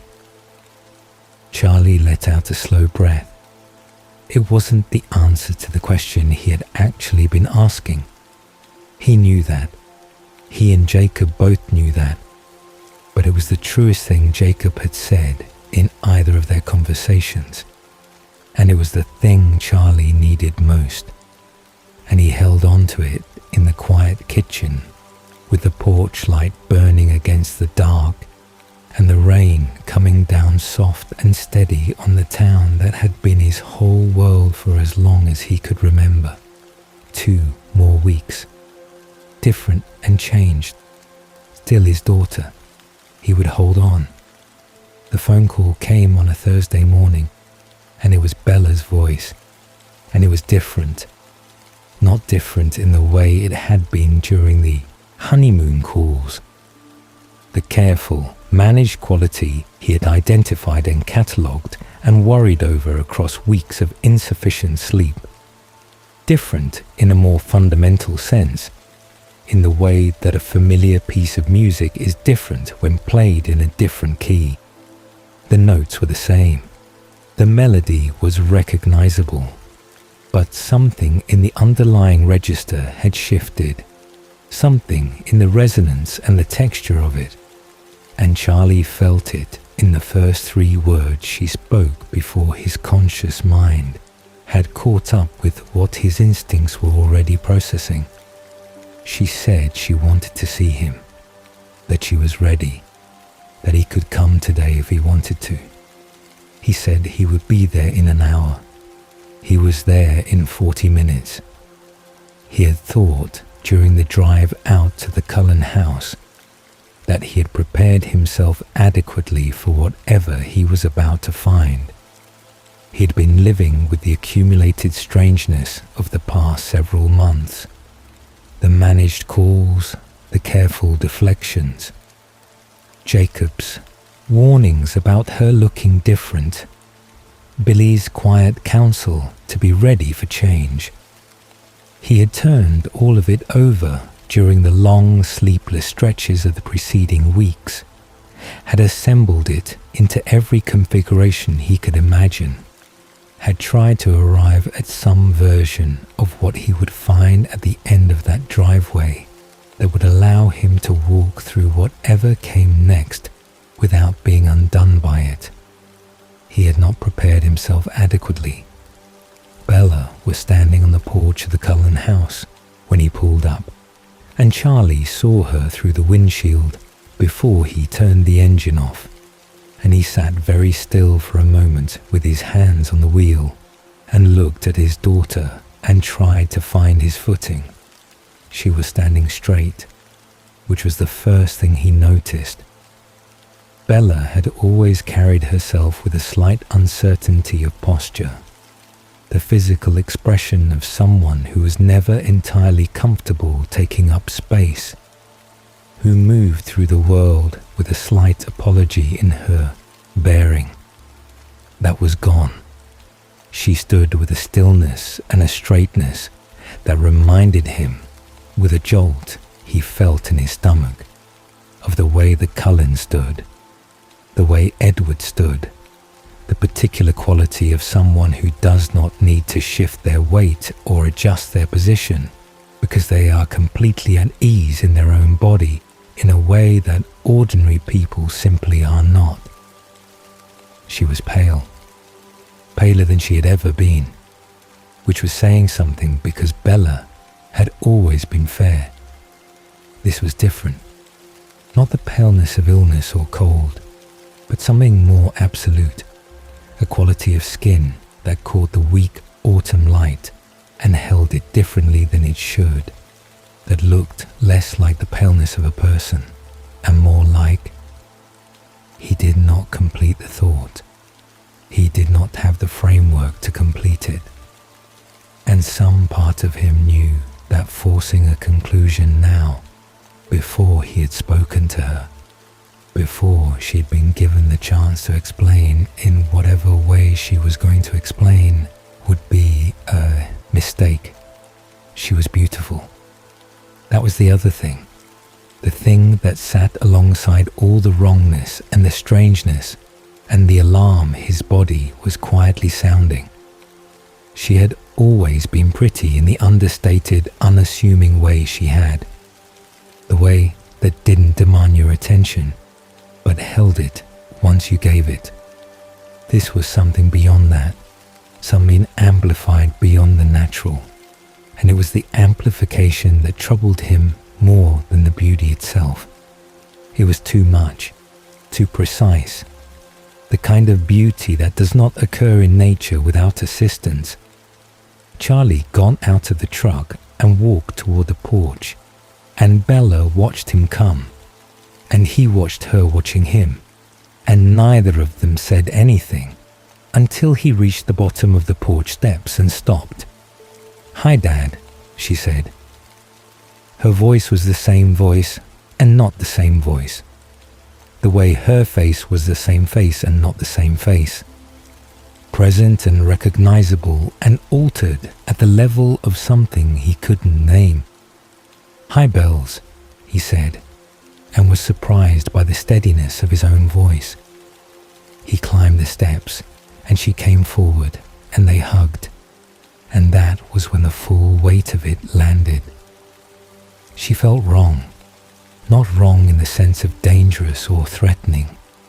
She was still his daughter, she was still Bella, and the hug was the same hug in its emotional content, the same arms around him, the same presence. But her skin was cold in a way that had nothing to do with the October air, and she was too still against him, without the small unconscious movements of a living body, without the warmth that a person generates simply by being alive. She felt like... He pulled back before the thought could finish itself, held her by the shoulders and looked at her, and she looked back at him with eyes that were the wrong color. He knew her eyes. He had known her eyes since she was born. They had been brown, a warm, ordinary, entirely human brown. That was one of the most familiar sights in his daily life. These eyes were not brown. They were a deep burgundy, the color of old wine, shot through with traces of something brighter, and they were looking at him with an expression of love and anxiety and a careful watchfulness that was heartbreakingly familiar beneath everything that was not. "Your eyes," he said. It came out quietly, not an accusation, just the thing that was true. "I know," she said. "They're going to change. They'll be lighter soon." She paused. "There's a lot to explain. I know that." Charlie let go of her shoulders and stepped back and looked at her for a long moment. His mind was doing several things simultaneously. The police chief part of it, cataloguing details with professional precision. The father part of it, cycling through grief and relief and a complicated love that had nowhere adequate to go. And underneath both of those, some quieter and more fundamental part of him that was simply trying to absorb the reality of what he was looking at and remain upright. "Let's sit down," he said finally. They sat on the porch steps, side by side, the way they had sat together 100 times on his own porch at home. And Charlie looked out at the tree line and breathed carefully and waited for her to begin. She told him things. Not everything. He understood this even as she spoke, could feel the shape of the information she was giving him, and the larger shape of what surrounded it, the vast territory of what was not being offered. But she told him more than he had been given in months, and she told it in her own voice, with her own particular honesty, without the careful, managed quality of the phone calls. She told him that she was different now, that something fundamental had changed, that it was permanent. She told him that the change had been her choice, made with full knowledge of what it meant. She told him that she was healthy, genuinely, completely healthy, and that the weeks of apparent illness had been part of the transition, part of what the change required. She did not tell him what the change was, not in those terms, not with a specific word that would have made the category clear and complete. But she gave him enough, and the enough she gave him landed alongside everything he already knew. Billy's careful non-answers, Jacob's warnings, the wrongness he'd been sensing since before the wedding, and began to make a shape that he'd been trying not to look at directly for a very long time. "Are you in pain?" he asked, because it was the first thing her father asked. "No," she said, "not anymore. I feel good, actually. Better than I have. Better than I ever have."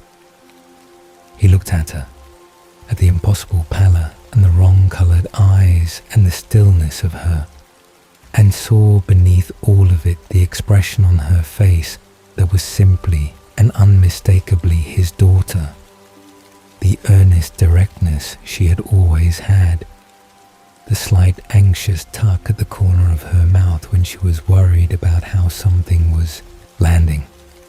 "And this is what you wanted," he said, not with judgment. He was genuinely asking. "Yes," Bella said, and the certainty in it was the same certainty that had been in her face in August when she had told him she was getting married, the same bone-deep settled thing. "I know it's a lot, Dad. I know it doesn't look the way you expected, but yes, this is what I wanted." Charlie was quiet for a long time. Somewhere in the trees, a bird moved and was still. The October light fell across the porch at its low autumn angle, catching the side of Bella's face and doing something strange with the way her skin responded to it, a faint quality that he clocked and set aside. "Are you going to be able to tell me more?"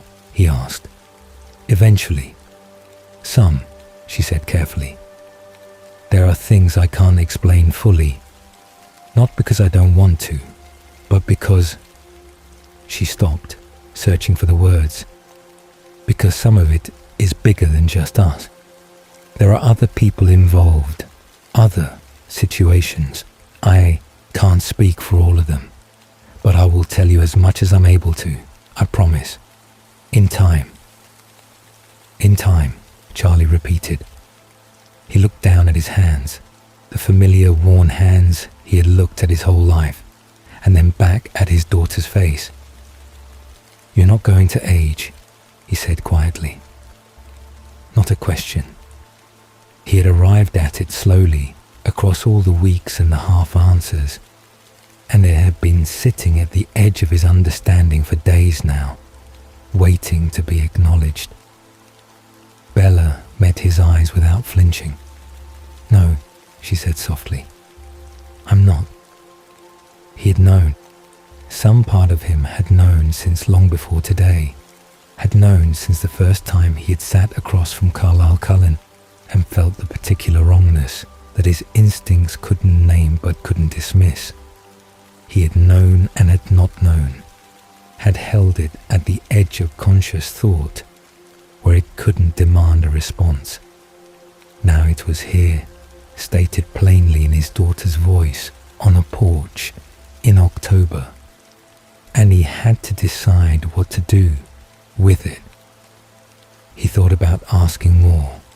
There was more to ask, an enormous amount more, enough questions to fill weeks of conversations.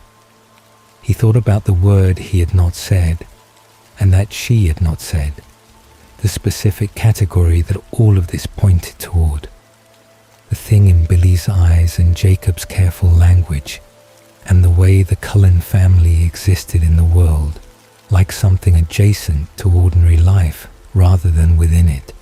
He decided quietly and without ceremony, not to ask, not today, not in the way that would require a direct answer that would close off rather than open up, that would make this into something that had to be named and confronted, rather than something that could be approached slowly, the way you approach something unfamiliar, with patience and care and the willingness to let understanding come at its own pace. "I'm going to need time," he said. "With all of this, I'm going to need time to adjust." "I know," Bella said. "Take whatever you need. And I'm used to. That's not negotiable. Of used to. That's not negotiable." "Of course," she said immediately. "That's all I want too." He looked at her for a long moment. His daughter, changed in ways that he could see and feel and could not entirely account for, wrong in specific and measurable ways, and still unmistakably and fundamentally herself. The same earnestness, the same directness, the same particular quality of attention she brought to the people she loved. Different in the way that Jacob had warned him about, and the same in the way that Jacob had promised. He reached out and put a hand briefly on her shoulder, the way he did when words were insufficient, and felt the coldness of her and the stillness of her, and held onto the fact that underneath all of it, she had looked at him with those strange new eyes, and he had seen his daughter looking back. "Okay," he said. "Okay," she said, with a careful hope in it. "Don't push it," he said, and she laughed. And the laugh was the same, completely and entirely the same, and something in his chest loosened at the sound of it. He drove home slowly through the October dark, the trees close on either side of the familiar road. He drove without the radio, without any noise, letting the silence be what it needed to be. He thought about what he had seen, and what had been said, and what had not been said, and what category of person his daughter had become, and found that his mind kept sliding away from the direct question, kept refusing to complete the sentence, and he allowed it. Some things could be known peripherally before they could be known directly. He would get there. He was a patient man in the end. He would get there in his own time. The porch light was on when he got home. He had left it on, the way he always did. He sat in the truck for a moment in the driveway, looking at the lit front of the house, at the window of the living room where the lamp was burning. She was alive. She was changed. She was still his daughter. He got out of the truck and went inside and sat in his chair in the quiet living room and let the full weight of the day settle over him without fighting it. Let himself feel the grief of it, the ordinary human grief of a father whose daughter has moved beyond the boundaries of the ordinary human world, who will never age beside him, who has traded the familiar markers of a shared human life for something he cannot follow her into. He felt it, and then he set it beside the other thing. The relief of seeing her, the sound of her laugh, the way she had looked at him with love that was unchanged in all the ways that mattered. He had walked into that visit not knowing what he would find, and had found his daughter. That was enough for tonight. That was enough. The visits began the following week, and Charlie approached them the way he approached most difficult, things, with a quiet, systematic patience, showing up and paying attention, and allowing understanding to accumulate rather than forcing it. He went to the Cullen house on a Wednesday afternoon, and then again on Saturday, and then the Wednesday after that, and it became a rhythm, a new addition to the structure of his week alongside the station and the fishing trips and the evening news.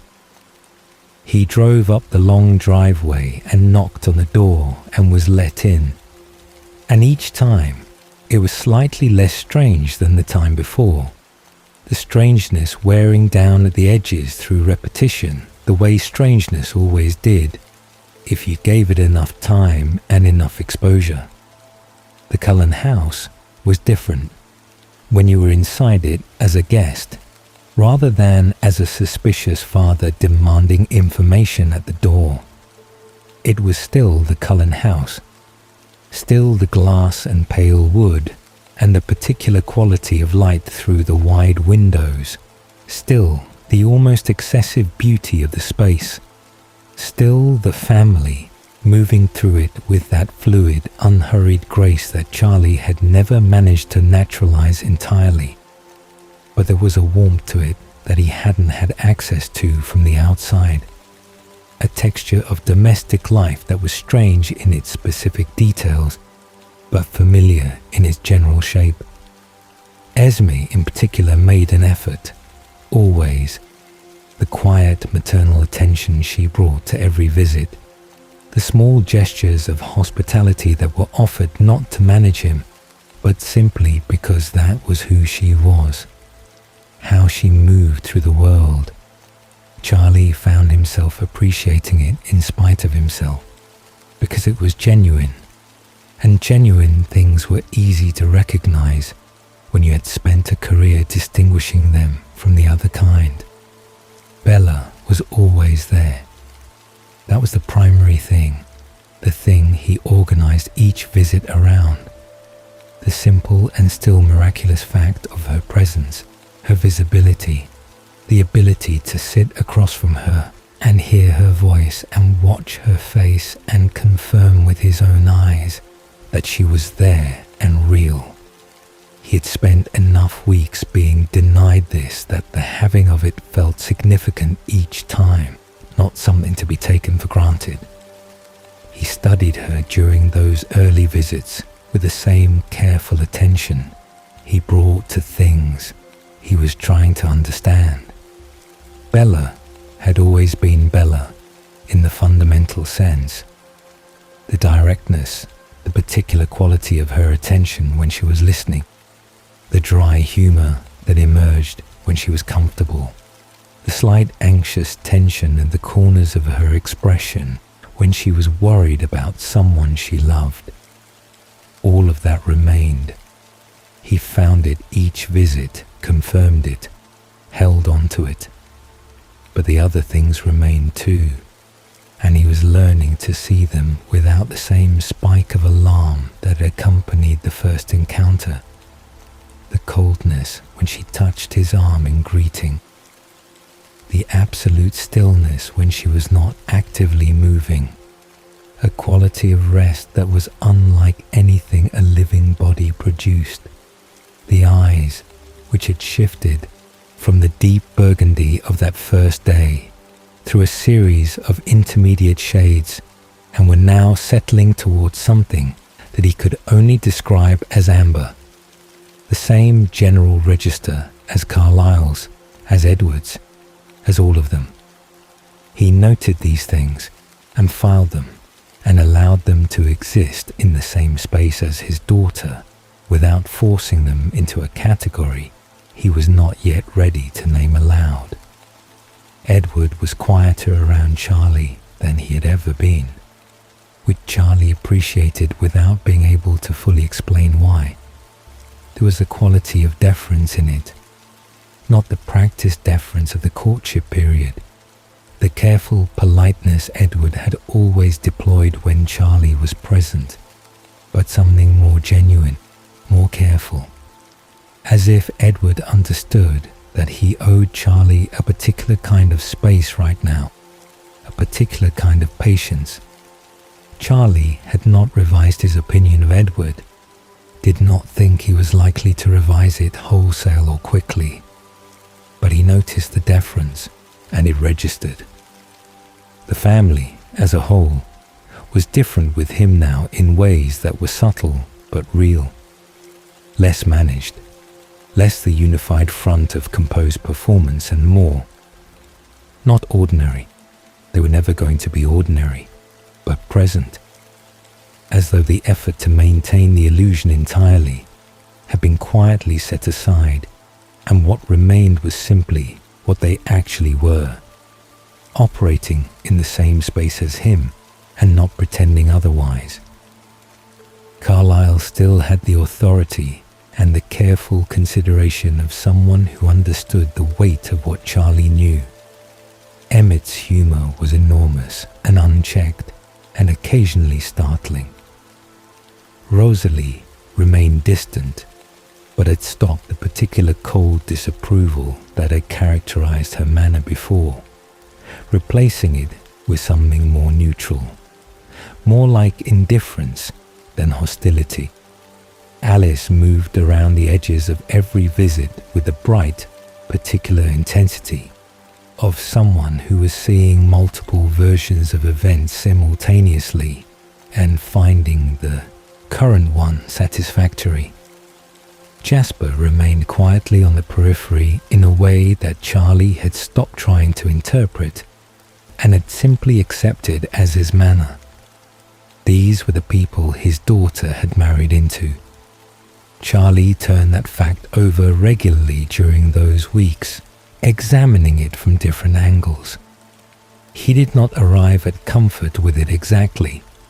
Comfort might not be the destination, but he arrived at something, a grudging, specific, eyes-open acceptance of the reality of it, the kind of acceptance that is chosen rather than felt its way into being. Then came Renesmee. She appeared during his fourth visit, on a Saturday afternoon in mid-November, brought downstairs by Rosalie, with a deliberateness that suggested the timing had been considered. Bella was at his side when it happened, and he felt her go slightly still. A different quality of stillness from the vampire stillness he had become accustomed to. This was the stillness of someone bracing for a response. As Rosalie came into the room carrying a child, the child looked at him. Charlie had been a police chief for a long time. He had looked at a great many things and maintained his composure in the face of them. But Renesmee looked at him, and something happened in his chest that was immediate and complete. A warmth that bypassed every rational process and arrived fully formed before I had a chance to examine it. She was extraordinary looking. That was the first thing, the unavoidable and simply factual thing. She was the most beautiful child he had ever seen, with a quality of presence that was striking beyond her features, beyond anything he could attribute simply to looks. She had bronze curls and dark eyes that were intelligent and bright and focused on him with an acuity that seemed far beyond what any infant or toddler should possess. But the eyes were what stopped him in the moment between Rosalie bringing her into the room and Bella beginning her careful explanation. The eyes were brown, not amber, not the burgundy that Bella's had been, not the golden colour that characterized the Cullen family.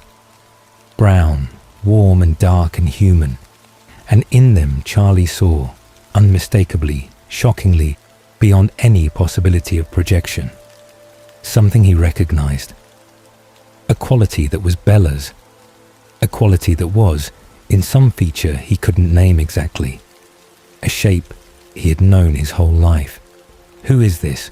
he asked, his voice coming out quieter than he intended. "This is Renesmee," Bella said. and there was a carefulness in her voice, and also something else. A warmth and a pride that was completely unmanaged, that came through all the carefulness like light through a gap. She belongs with us. The cover story came, offered with the particular precision of something that had been prepared, but was being delivered as naturally as possible.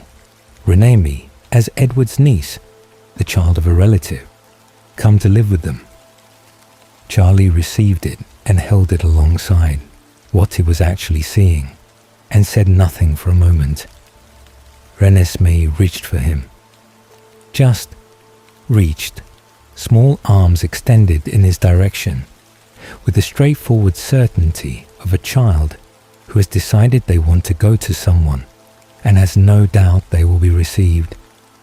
Charlie took her without thinking, the instinct of it bypassing every hesitation, and she settled into his arms and put one small hand against his face and looked at him with those brown eyes. He felt something.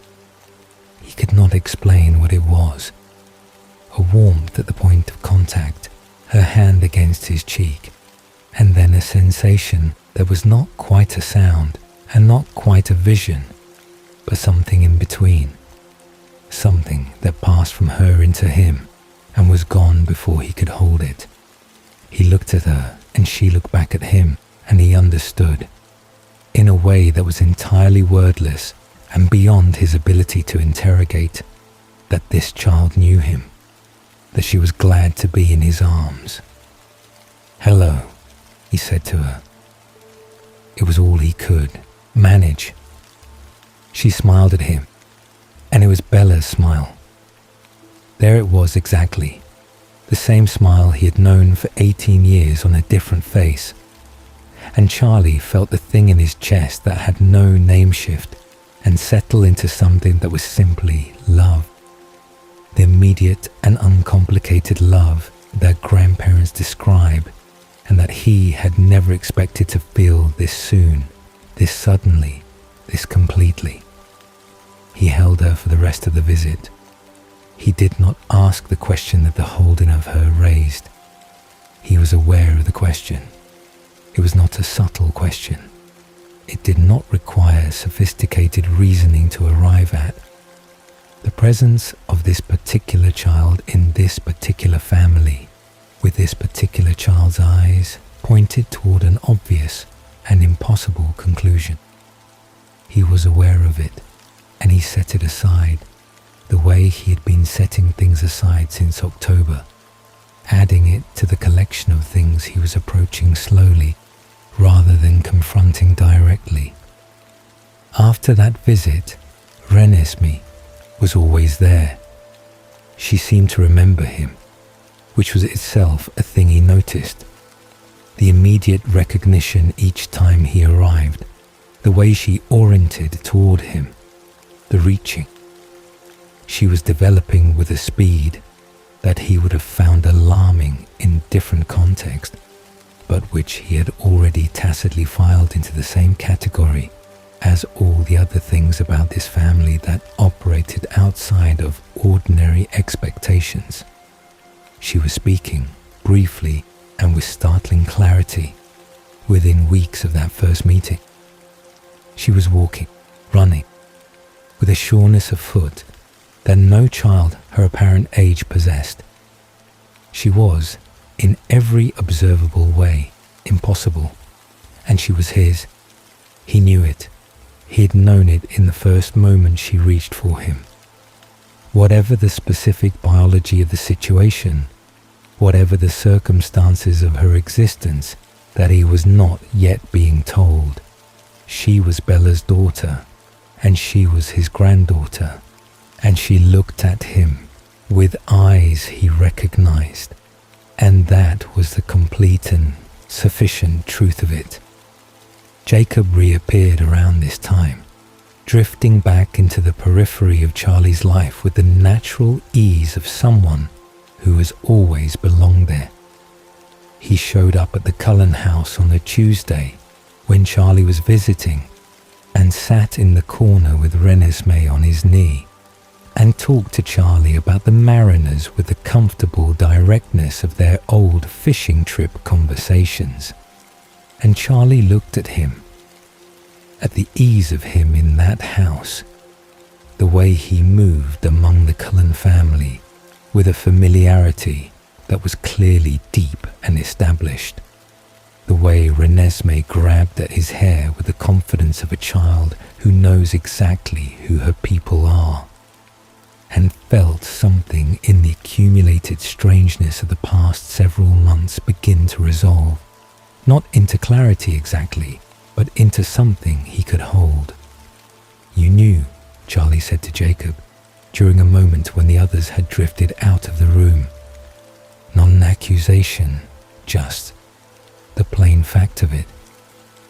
"I knew some of it," Jacob said, "more than I could tell you. And now," Jacob looked at him with the directness he had always had, the quality of looking at something straight that Charlie had always respected in him. "Now you know some of it," he said, "more than you could have handled before." Charlie thought about that for a moment. "Is there more I should know?" "Probably," Jacob said honestly, "but I think you're getting there." Charlie looked at Renesmee, who was pulling at Jacob's sleeve with focused determination, and at Bella across the room, who was watching him with the slight anxious hope that had been in her face at every visit since October, and at the Cullen house around him with its glass walls and its impossible family and its particular quality of existing just outside the edges of the world he had always known. He was getting there, slowly, in his own way, without being pushed faster than he could go. He was learning to see the shape of this new thing his life had become, not fighting the strangeness of it, but not pretending the strangeness wasn't there either. He was getting there. It happened on a Sunday in late November, on a day that had been ordinary in its beginning, grey and cool, the rain intermittent, the kind of Forks morning that made no particular promises about the afternoon. Charlie had arrived at the Cullen house at the usual time with his thermos and the measured expectation of a visit that would give him something without giving him everything. The way all the visits had, each one a partial offering that he had accepted and carried home and added to the growing collection of partial things. He had been patient. He wanted to be clear about that to himself, sitting in the truck for a moment before going in. He had been genuinely, deliberately, effortfully patient in a way that didn't come naturally to him and had cost him something across the weeks of his practice. He had shown up and accepted incomplete information and set aside the questions that didn't yet have answers. He had allowed the strangeness of the new reality to become familiar at its own pace rather than forcing it. He had watched his daughter move through the world in her altered state and had not pushed past what she was able to offer. He had held Renesmee and loved her without demanding the full account of her existence. He had been, by every measure he could apply, a man doing his level best with a situation that had never been designed with his comfort in mind, and was not particularly concerned with it now. But there was a limit. Charlie Swan had a clear sense of his own limits, had mapped them across a lifetime of living inside them. And on this Sunday in late November, he arrived at one. It was not a dramatic thing that brought it to a head. It was small, the way these things often were. Not a new revelation or a confrontation, but simply the accumulated weight of months, finally reaching the point where the container could no longer hold it, without something giving way. Renesmee had reached for him when he came in, the way she always did, and he had taken her and she had pressed her small hand to his cheek and done the thing she did. That wordless warmth, that passage of something between them that he had stopped trying to name and simply received. And this time it had felt different, more urgent, more specific, as though she was trying to communicate something she had not tried to communicate before, something that had a direction to it. And he had looked up from her face to Bella's and seen on his daughter's face the expression of someone who had also felt the shift and was making a decision about what to do with it. "Dad," Bella said, "can we talk? Just us." They went outside. The November air was cold and clean, the light coming through the cloud cover in flat grey sheets, the garden at the edge of the Cullen property quiet, in the way that outdoor spaces are quiet in late autumn, not empty, but held, everything stripped back to its essential structure, the trees bare and patient. They walked to where the garden met the tree line and stood together, and Charlie waited with his hands in his jacket pockets and let her find the beginning. "I owe you more than I've given you," Bella said. Not a preamble, just a plain statement of it, offered without softening. "I've known that for weeks. I've been telling myself that I was limited by things outside my control, that there were legitimate reasons for everything I couldn't tell you, and those reasons are real. They are real, Dad.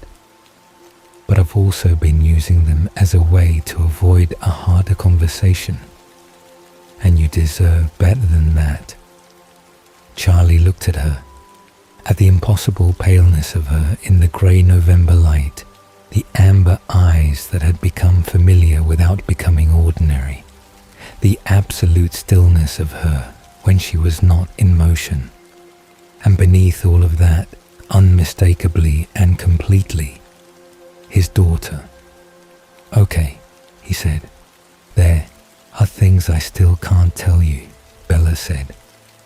"I want to be honest about that up front rather than let you think this conversation is going to answer everything. There are situations involving other people, people whose safety depends on certain things not being said directly, and some of what I know belongs to them as much as it belongs to me. I can't give you those parts. Not today. Maybe not ever in the way you'd want them." She paused. "Can you accept that going in?" "I've been accepting it for months," Charlie said. "What would be new is if you stopped pretending it was for my benefit."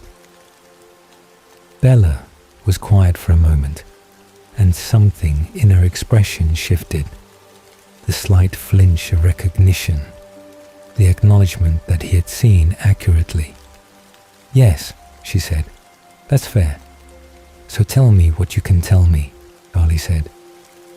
"Actually tell me, not the managed version." She told him about Renemi. She did it carefully, but without evasion, which was the thing he had needed most and had not been getting.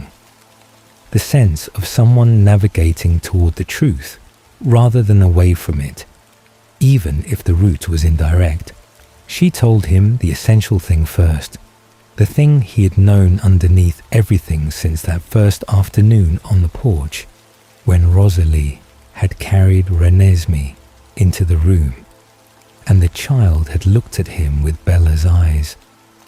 She told him that Renesmee was hers and Edward's, that she had been born during the weeks of his exclusion, during the period that had been described to him as illness and recovery, and that the description had been insufficient in the specific sense that the cause had been misrepresented, even if the physical reality of what Bella had gone through was entirely genuine. She told him that it had been serious, that the weeks of keeping him away had not been purely about managing his reaction, but about a situation that had genuinely been too fragile and too dangerous for additional complications. Charlie absorbed this in the way he absorbed things that confirmed what he had already half known. Not with the shock of new information, but with the specific weight of something that had been hovering at the edge of articulation, finally stepping into the light and becoming a fact rather than a suspicion. "She was born during those weeks," he said, "while I couldn't see you." "Yes," Bella said. "She's my granddaughter." The word landed in the November air between them and stayed there. Bella's expression did something complicated. "Yes," she said, and her voice was quieter. Charlie was silent for a long moment. He thought about the first time Renesmee had reached for him. The immediate and complete nature of the love that had arrived before he'd had a chance to examine or question it. He thought about the weeks he had lost, the visits that had been denied, the managed calls and Carlyle's careful deflections, and the weight of everything that had been kept from him, while his daughter went through something serious enough to require weeks of recovery. He felt the grief of it settle in alongside everything else he was holding, and he let it, because it was real, and it deserved to be felt honestly, rather than pushed aside in service of moving forward. "I'm sorry," Bella said again, into the silence. "I know," Charlie said. "I believe you." He turned to look at her. "I'm still angry about it. I'm going to be angry about it for a while. That's going to coexist with the understanding and the acceptance. And I need you to know that, not to make you feel guilty, but because pretending I'm not angry would be the same kind of management I'm asking you to stop doing." Bella met his gaze steadily. "That's fair," she said again. "You're entitled to that. There's something else," he said. "Something I've been working around for months, and I'm done working around it."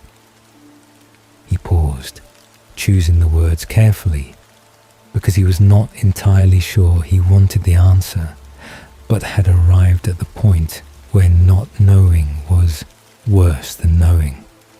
"What are you, Bella? What are all of you?" The question sat in the air between them. Bella looked at him for a long moment without speaking, and he could see her navigating, not evading, genuinely navigating, looking for the version of the answer that was true and that she was permitted to give, and that would not cause more damage than it repaired. "I'm part of something old," she said finally. "Something that's existed alongside the human world for a very long time without most people knowing.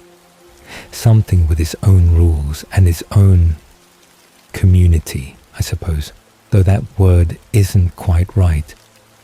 The Cullens are a family first, but they're also part of something larger than that, with expectations and governance and consequences for certain kinds of behavior." She stopped. "I can't give you the specific word, Dad, not because I don't trust you with it, but because saying it out loud in that definitive way would create a kind of knowledge that has implications for you, for the people whose existence depends on certain things not being said directly to certain people." Charlie considered this. He thought about every piece of evidence he'd accumulated across nearly 2 years. The eyes, the coldness, the stillness, the way they existed in sunlight, and how he had noticed, obliquely, that they avoided it. The things Billy had said and not said. The word Jacob had once almost used and pulled back from. He'd been circling the conclusion for a long time, had been standing at its edge for weeks, and what Bella was telling him was that the conclusion was correct and that she was asking him to hold it, without having it confirmed in the specific declarative way that would make it official and irreversible. He could do that. He'd been doing something very like it already. "Okay," he said. Bella looked at him with something that was relief and surprise in equal measure. "Okay. I'm not going to pretend I don't understand what you're telling me," Charlie said. "I'm a police chief.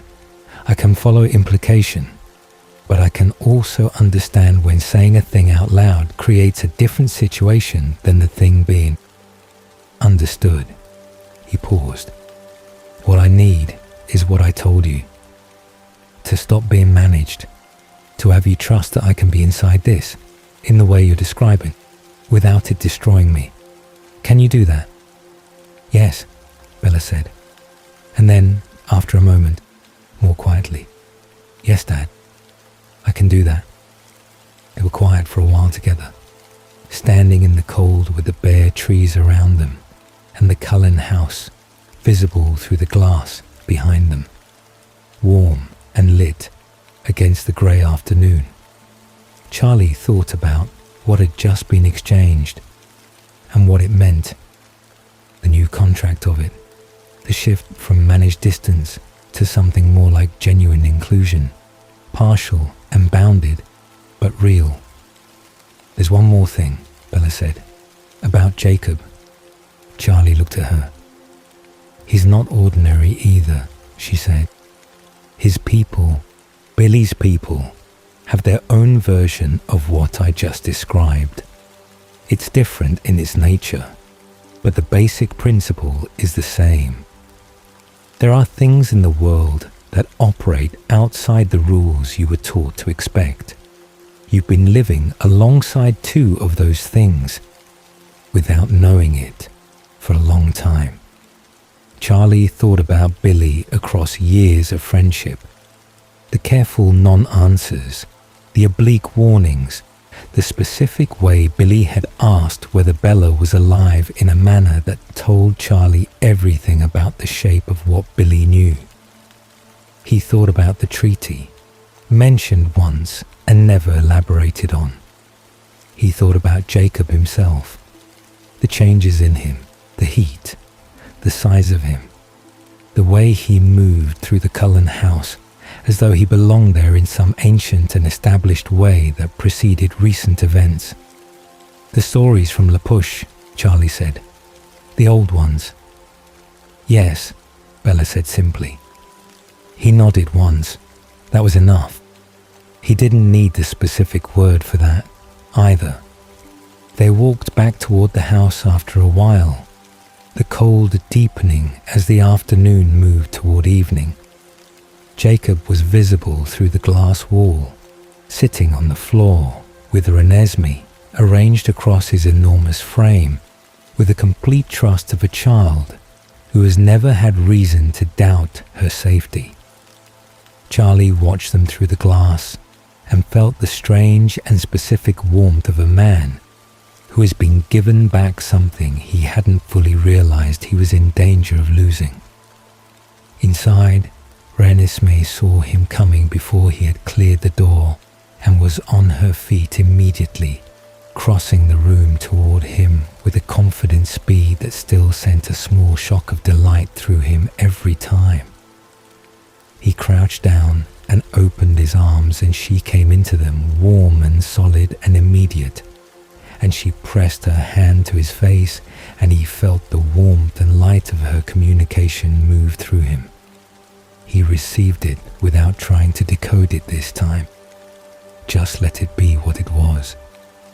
"Hi, sweetheart," he said, and she smiled at him. Bella's smile, landing with its familiar force, and then squirmed free and ran back to Jacob with the complete efficiency of a child who has delivered what she needed to deliver and has other business to attend to. Jacob caught her without looking up, the automatic ease of someone who has performed that action many times, and raised an eyebrow at Charlie over her head. Something passed between them in that look, an acknowledgement, a recognition of new footing, a quiet mutual understanding that the ground had shifted and both of them knew it, and neither of them needed to say so. Charlie stayed for dinner.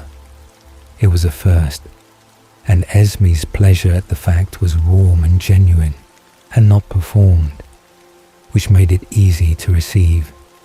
He sat at the table with people who did not eat, and talked with Bella and Jacob and Carlisle about the station and the weather, and a fishing spot Billy had recommended out near the reservation, and the extraordinary context of everything receded for an hour into the comfortable background where ordinary life lived.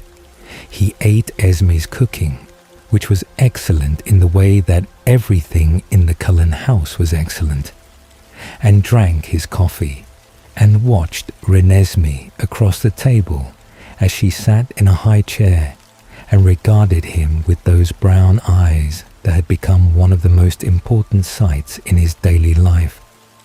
He drove home in the dark with the radio off, the familiar roads of Forks moving past the windows, the town settling into his quiet evening routine around him. He thought about the conversation at the tree line and what had been given and what had been received. The new architecture of honesty they had begun to build together, not complete, not without its gaps and its off-limit rooms, but real in a way the previous months had not been. She had trusted him with difficulty. He had demonstrated that he could hold it without collapsing or demanding more than she could give. That exchange, simple as it sounded, was the thing he had been waiting for since August. He pulled into his driveway and sat for a moment in the dark cab of the truck before going inside. The porch light was on. It was always on. He had started thinking of it differently in recent months, less as habit and more as intention, the physical expression of the one thing he had always been able to offer without reservation and without conditions. He was here. The light was on. Wherever she was, and whatever she was, and whatever world she moved through now, the door back to this house and this light was always open. He got out of the truck and stood for a moment in the driveway, breathing the cold night air, looking up at the sky where the clouds had thinned enough to show a few stars through the gaps. She had told him something real today, and he had shown her that he could hold it. And somewhere in that Cullen house, his granddaughter was asleep, with her bronze curls and her brown eyes that looked like Bella's eyes. And tomorrow he would go back and she would reach for him and he would take her. And that was what life was now. He went inside and turned on the hall light and went to the kitchen and stood at the window for a moment, looking out at the dark yard. It was enough. It had always been enough. It still was. The change came gradually, and then all at once. Charlie had learned, across the months of living at the edge of the Cullen world, to read the household the way he read a scene. Not by what was presented on the surface, but by what the surface was doing, how it was being held, what effort was going into the maintenance of it. A scene that looked calm because it was calm felt different from a scene that looked calm because someone was working to make it look that way. Charlie had been making that distinction professionally for over 2 decades, and he recognized it now in the Cullen household with the quiet certainty of a skill that had become instinct. Something was coming, he didn't know what, and nobody told him, and he didn't ask directly, because he had learned the shape of what he would and wouldn't be told, and because some part of him understood that asking directly might produce an answer that would require him to act in ways that were unavailable to him. But he felt it in the household the way you feel a change in the weather before the sky gives you any visual evidence, a pressure in the air, a quality of attention that was slightly more controlled than usual, slightly more deliberate. It started in the first week of December. The visitors began arriving. The first ones appeared on a Tuesday. A man and a woman Charlie didn't recognize, pulling up to the Cullen house in a rental car with out-of-state plates. He noticed the car when he drove past on his way to the station, noticed it and filed it without significance, because the Cullens had always had an occasional visitor. Extended family according to the story, friends from elsewhere. But more came. Over the following days, more cars appeared in that long driveway, more faces he had never seen at the edges of the visits he continued to make. They were beautiful, all of them, in the particular way that the Cullens were beautiful. That quality he had catalogued and accepted and never quite naturalized. They were still in the particular way the Cullens were still. They moved with the same fluid economy of motion that he had long since identified as the signature of whatever the Cullens were, and which he now understood to apply to a category broader than one family in the woods outside Forks. He did not ask Bella who they were directly. He asked once, in a general way, and received a prepared answer. Extended family, old friends, people they hadn't seen in a while, delivered with the warmth and the care of someone who was offering what she could and asking him to accept it. He accepted it. He watched. There were more of them each time he visited. He stopped, trying to count after the first week. The house, which had always operated with a quality of deliberate calm, was now operating with a quality of deliberate calm that was working harder. The calm of a place that has more tension in it than usual and is managing that tension with professional efficiency. He recognized the management and was not deceived by it, and said nothing because there was nothing useful to say. Bella was different during this period, not in any way that would have been visible to someone who knew her less well, but Charlie knew her very well, in the particular way that parents know the children they have spent years watching, not always understanding, not always with access to the interior, but with a finely calibrated sense of the exterior, the tells and the habits, and the specific quality of expression that meant one thing versus another. She was calm when he visited. She was warm and present and entirely focused on him and on Renesmee, giving him nothing to point to as evidence of distress. But underneath the calm was something that he recognized as effort.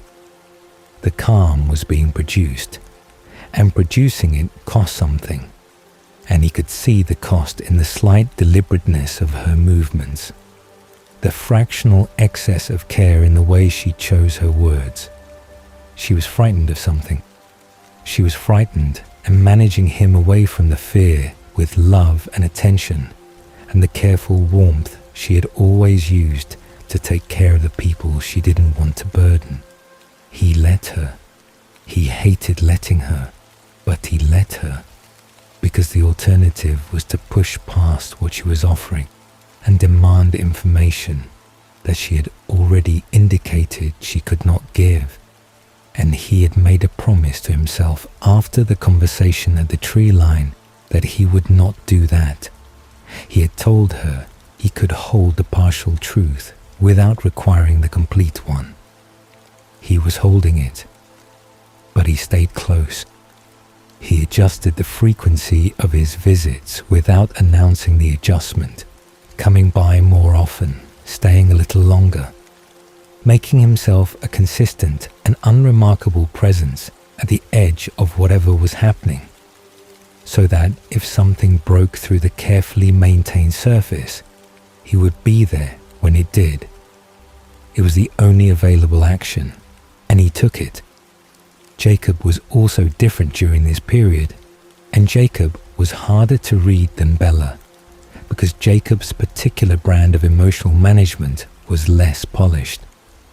Bella had years of practice at presenting a composed surface. Jacob felt things loudly and managed the volume rather than the feeling, and the volume during those December weeks was turned very low in a way that was itself informative.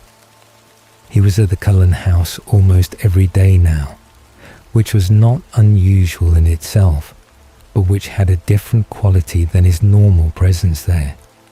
Less the easy, familiar belonging of someone at home, and more the deliberate positioning of someone who has decided where he needs to be and is staying there. Charlie caught Jacob alone on the back porch one afternoon, while the household was occupied inside, Renesmee being put down for a nap, Bella in conversation with a pair of the visitors whose names Charlie had not retained. He came out and stood beside Jacob and looked out at the winter tree line and did not say anything for a moment. "You're worried," Charlie said. Jacob looked sideways at him. "I'm always worried," he said, which was not true, but was the kind of answer you gave when you were acknowledging the question without committing to an answer. "Jacob," Charlie said quietly, "I'm not asking you to brief me. I'm asking you, person to person, not as someone with things he can and can't say. Are the people in my family safe?" Jacob was quiet for a long time. The winter air moved around them, cold and sharp, carrying the smell of rain that hadn't yet arrived. "They're doing everything right," he said finally. "Everyone who should be here is here. Every resource that can be brought in is being brought in. Bella is..." He stopped. "Bella is extraordinary, Charlie. Whatever you think she is or think she's become, she's more than that. She's handling this better than I could have predicted." "That's not quite what I asked," Charlie said. "No," Jacob agreed. "It isn't." He looked at the trees. "I believe they'll be safe. I'm choosing to believe it because the alternative isn't something I'm willing to accept, and because they've given me real reasons to believe it. But I won't tell you I'm certain, because I'm not certain, and lying to you about it would be wrong." Charlie absorbed this, the particular honesty of it, the refusing to offer false comfort, the giving of what was true at the cost of what was reassuring, was the thing he had come to value most in Jacob across their conversations. Other people in his life managed him with love. Jacob managed him with honesty, and the difference mattered. "What do they need from me?" Charlie asked. "Is there anything I can do?" Jacob looked at him directly. "Keep coming," he said. "Keep showing up. Keep being normal, as much as anything around here is normal. Renesmee needs that. Bella needs that. The thing that's coming is about the world they exist in, not the world you exist in, and there's nothing you can do in that world. But in this one, in the ordinary human world, just keep being here. That matters more than you know." Charlie nodded once and went back inside. He visited every day after that. He did not announce it as a response to anything, did not frame it as concern or vigilance, simply appeared in the late afternoon with his thermos and sat with Bella and played with Renesmee and talked about the station and the rain and whatever ordinary thing presented itself as a subject. He brought dinner twice, cooked at his own house, and carried over in containers. Not because the Cullens needed feeding, but because it was something he could do, something that came from his world and his capabilities, and that said, without requiring words, that he was present. Renesmee was aware of the tension in the household, or something she perceived as tension. He could see it in the way she stayed closer to the familiar people during those weeks, the way her attention moved around a room when new visitors were present. She stayed close to Bella and to Jacob, and increasingly to Charlie, gravitating toward him during his visits with an urgency that was different from her usual reaching. He held her as much as she wanted to be held. He read to her, which had become their particular thing. He had brought a book one afternoon in November, a collection of illustrated stories, and she had climbed into his lap and looked at the pictures with intense focus. And since then, reading together had become a ritual he looked forward to more than he could have explained. She was changing, developing with a speed that would have been alarming in any other context, and he was learning to simply receive that fact rather than fighting it. Her vocabulary was extraordinary. Her comprehension was complete in a way that went beyond her apparent age, though her apparent age was itself a moving and unreliable target. He read to her, and she followed every word, asking questions with a precision that made him laugh.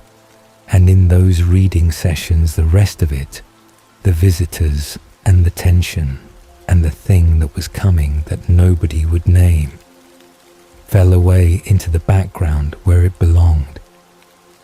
He was at his own house on the morning it resolved. He didn't know that it was resolving, had no specific information about timing, was simply living the day the way he had been living the preceding days. Work, station, the ordinary business of Fawkes carrying on around him with its usual patient indifference to whatever else was happening at the edge of the forest. He was at his desk when his phone rang, and it was Bella, and he knew in the first syllable of her voice. The tension was gone. He heard its absence, the way you hear the cessation of a sound you had become so accustomed to that you had stopped registering it as a sound. The specific quality of a voice no longer working to hold something together, no longer producing its composure through effort. She sounded like herself, the version of herself from before all of this had started, before the something that was coming had begun arriving, loose and warm and entirely present. "Can you come over?" she said. "We're okay, Dad. We're all okay. I want to see you." He was in his truck in 90 seconds. The house looked different when he arrived, or maybe he was simply seeing it differently. The visitors' cars gone from the driveway, the long approach to the house quiet.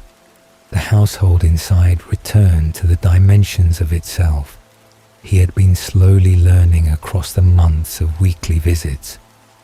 Bella met him at the door, and he hugged her and held on for a moment longer than usual, and she let him, and neither of them said anything for a beat. "It's over?" he asked against her hair. "It's over," she said. "For now. I think for a long time." She pulled back and looked at him. "I'll tell you more when I can. Not today, but soon." "Okay," he said.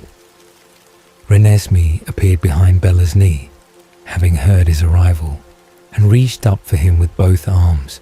He picked her up and held her, and she pressed her hand to his face and gave him whatever she gave him. That warmth, that wordless knowing. And this time, he felt in it something that was specifically relief. The particular relief of a child who has been aware of something frightening and is now aware that it has passed. "Hi," he said to her. "We okay?" She looked at him with those brown eyes and something that was not quite a smile, but was better than a smile. The full, settled, unanxious look of a child who is where she belongs with the people who belong to her, and for whom the world has returned to the size it is supposed to be. Jacob appeared from somewhere inside, predictably enormous and predictably warm, and clapped Charlie on the shoulder with a restraint that was probably calibrated specifically not to knock him sideways. "You stay close," he said, and there was a weight in it beyond the 3 words. "I did," Charlie said. "It helped," Jacob said. "It genuinely helped. Having something normal at the edges of all of it." Charlie didn't know exactly what that meant in the specific, in the terms of whatever had happened, and whatever his ordinary presence had contributed to the resolution of it. He suspected he would never know entirely, suspected that the full account of the December crisis was one of the things that belonged to the part of Bella's world he would approach but not fully enter. And he found, standing in the hallway of the Cullen house with his granddaughter in his arms, and his daughter watching him from the doorway, and the strange and beautiful family arranged behind her in the light, that he was all right with that. More than all right. He had been here. He had stayed close. He had shown up every day with his thermos and his book of illustrated stories and his ordinary human love, and it had been enough to matter. Whatever had threatened them had passed. They were safe. Renesmee was looking at him with her settled, unafraid eyes. The world had returned to the size it was supposed to be. That was all he needed to know. Charlie Swan never got all the answers. He never stood in a room where someone explained everything clearly and completely. Never received the full account of what his daughter had become, or what the world she had walked into truly contained. He lived as he had always lived, with the partial truth, carrying what he had been given, setting aside what he hadn't, choosing presence over understanding, because presence was what he had to offer, and it turned out to be enough. He had a granddaughter who reached for him, a daughter who called, a porch light that stayed on because some promises don't need to be spoken to be kept. Charlie Swan had stood at the edge of an extraordinary world and had not been invited in, and had stayed anyway, loving his daughter across the distance between what he knew and what she was, across the vast and unbridgeable gap between ordinary and impossible. And in the end, that love was the whole story. The rain falls soft on Forks tonight. The streets are quiet. And somewhere at the edge of the forest, a light is on. It always is. Sleep well. Dreamy travelers. Sleep well. Good night.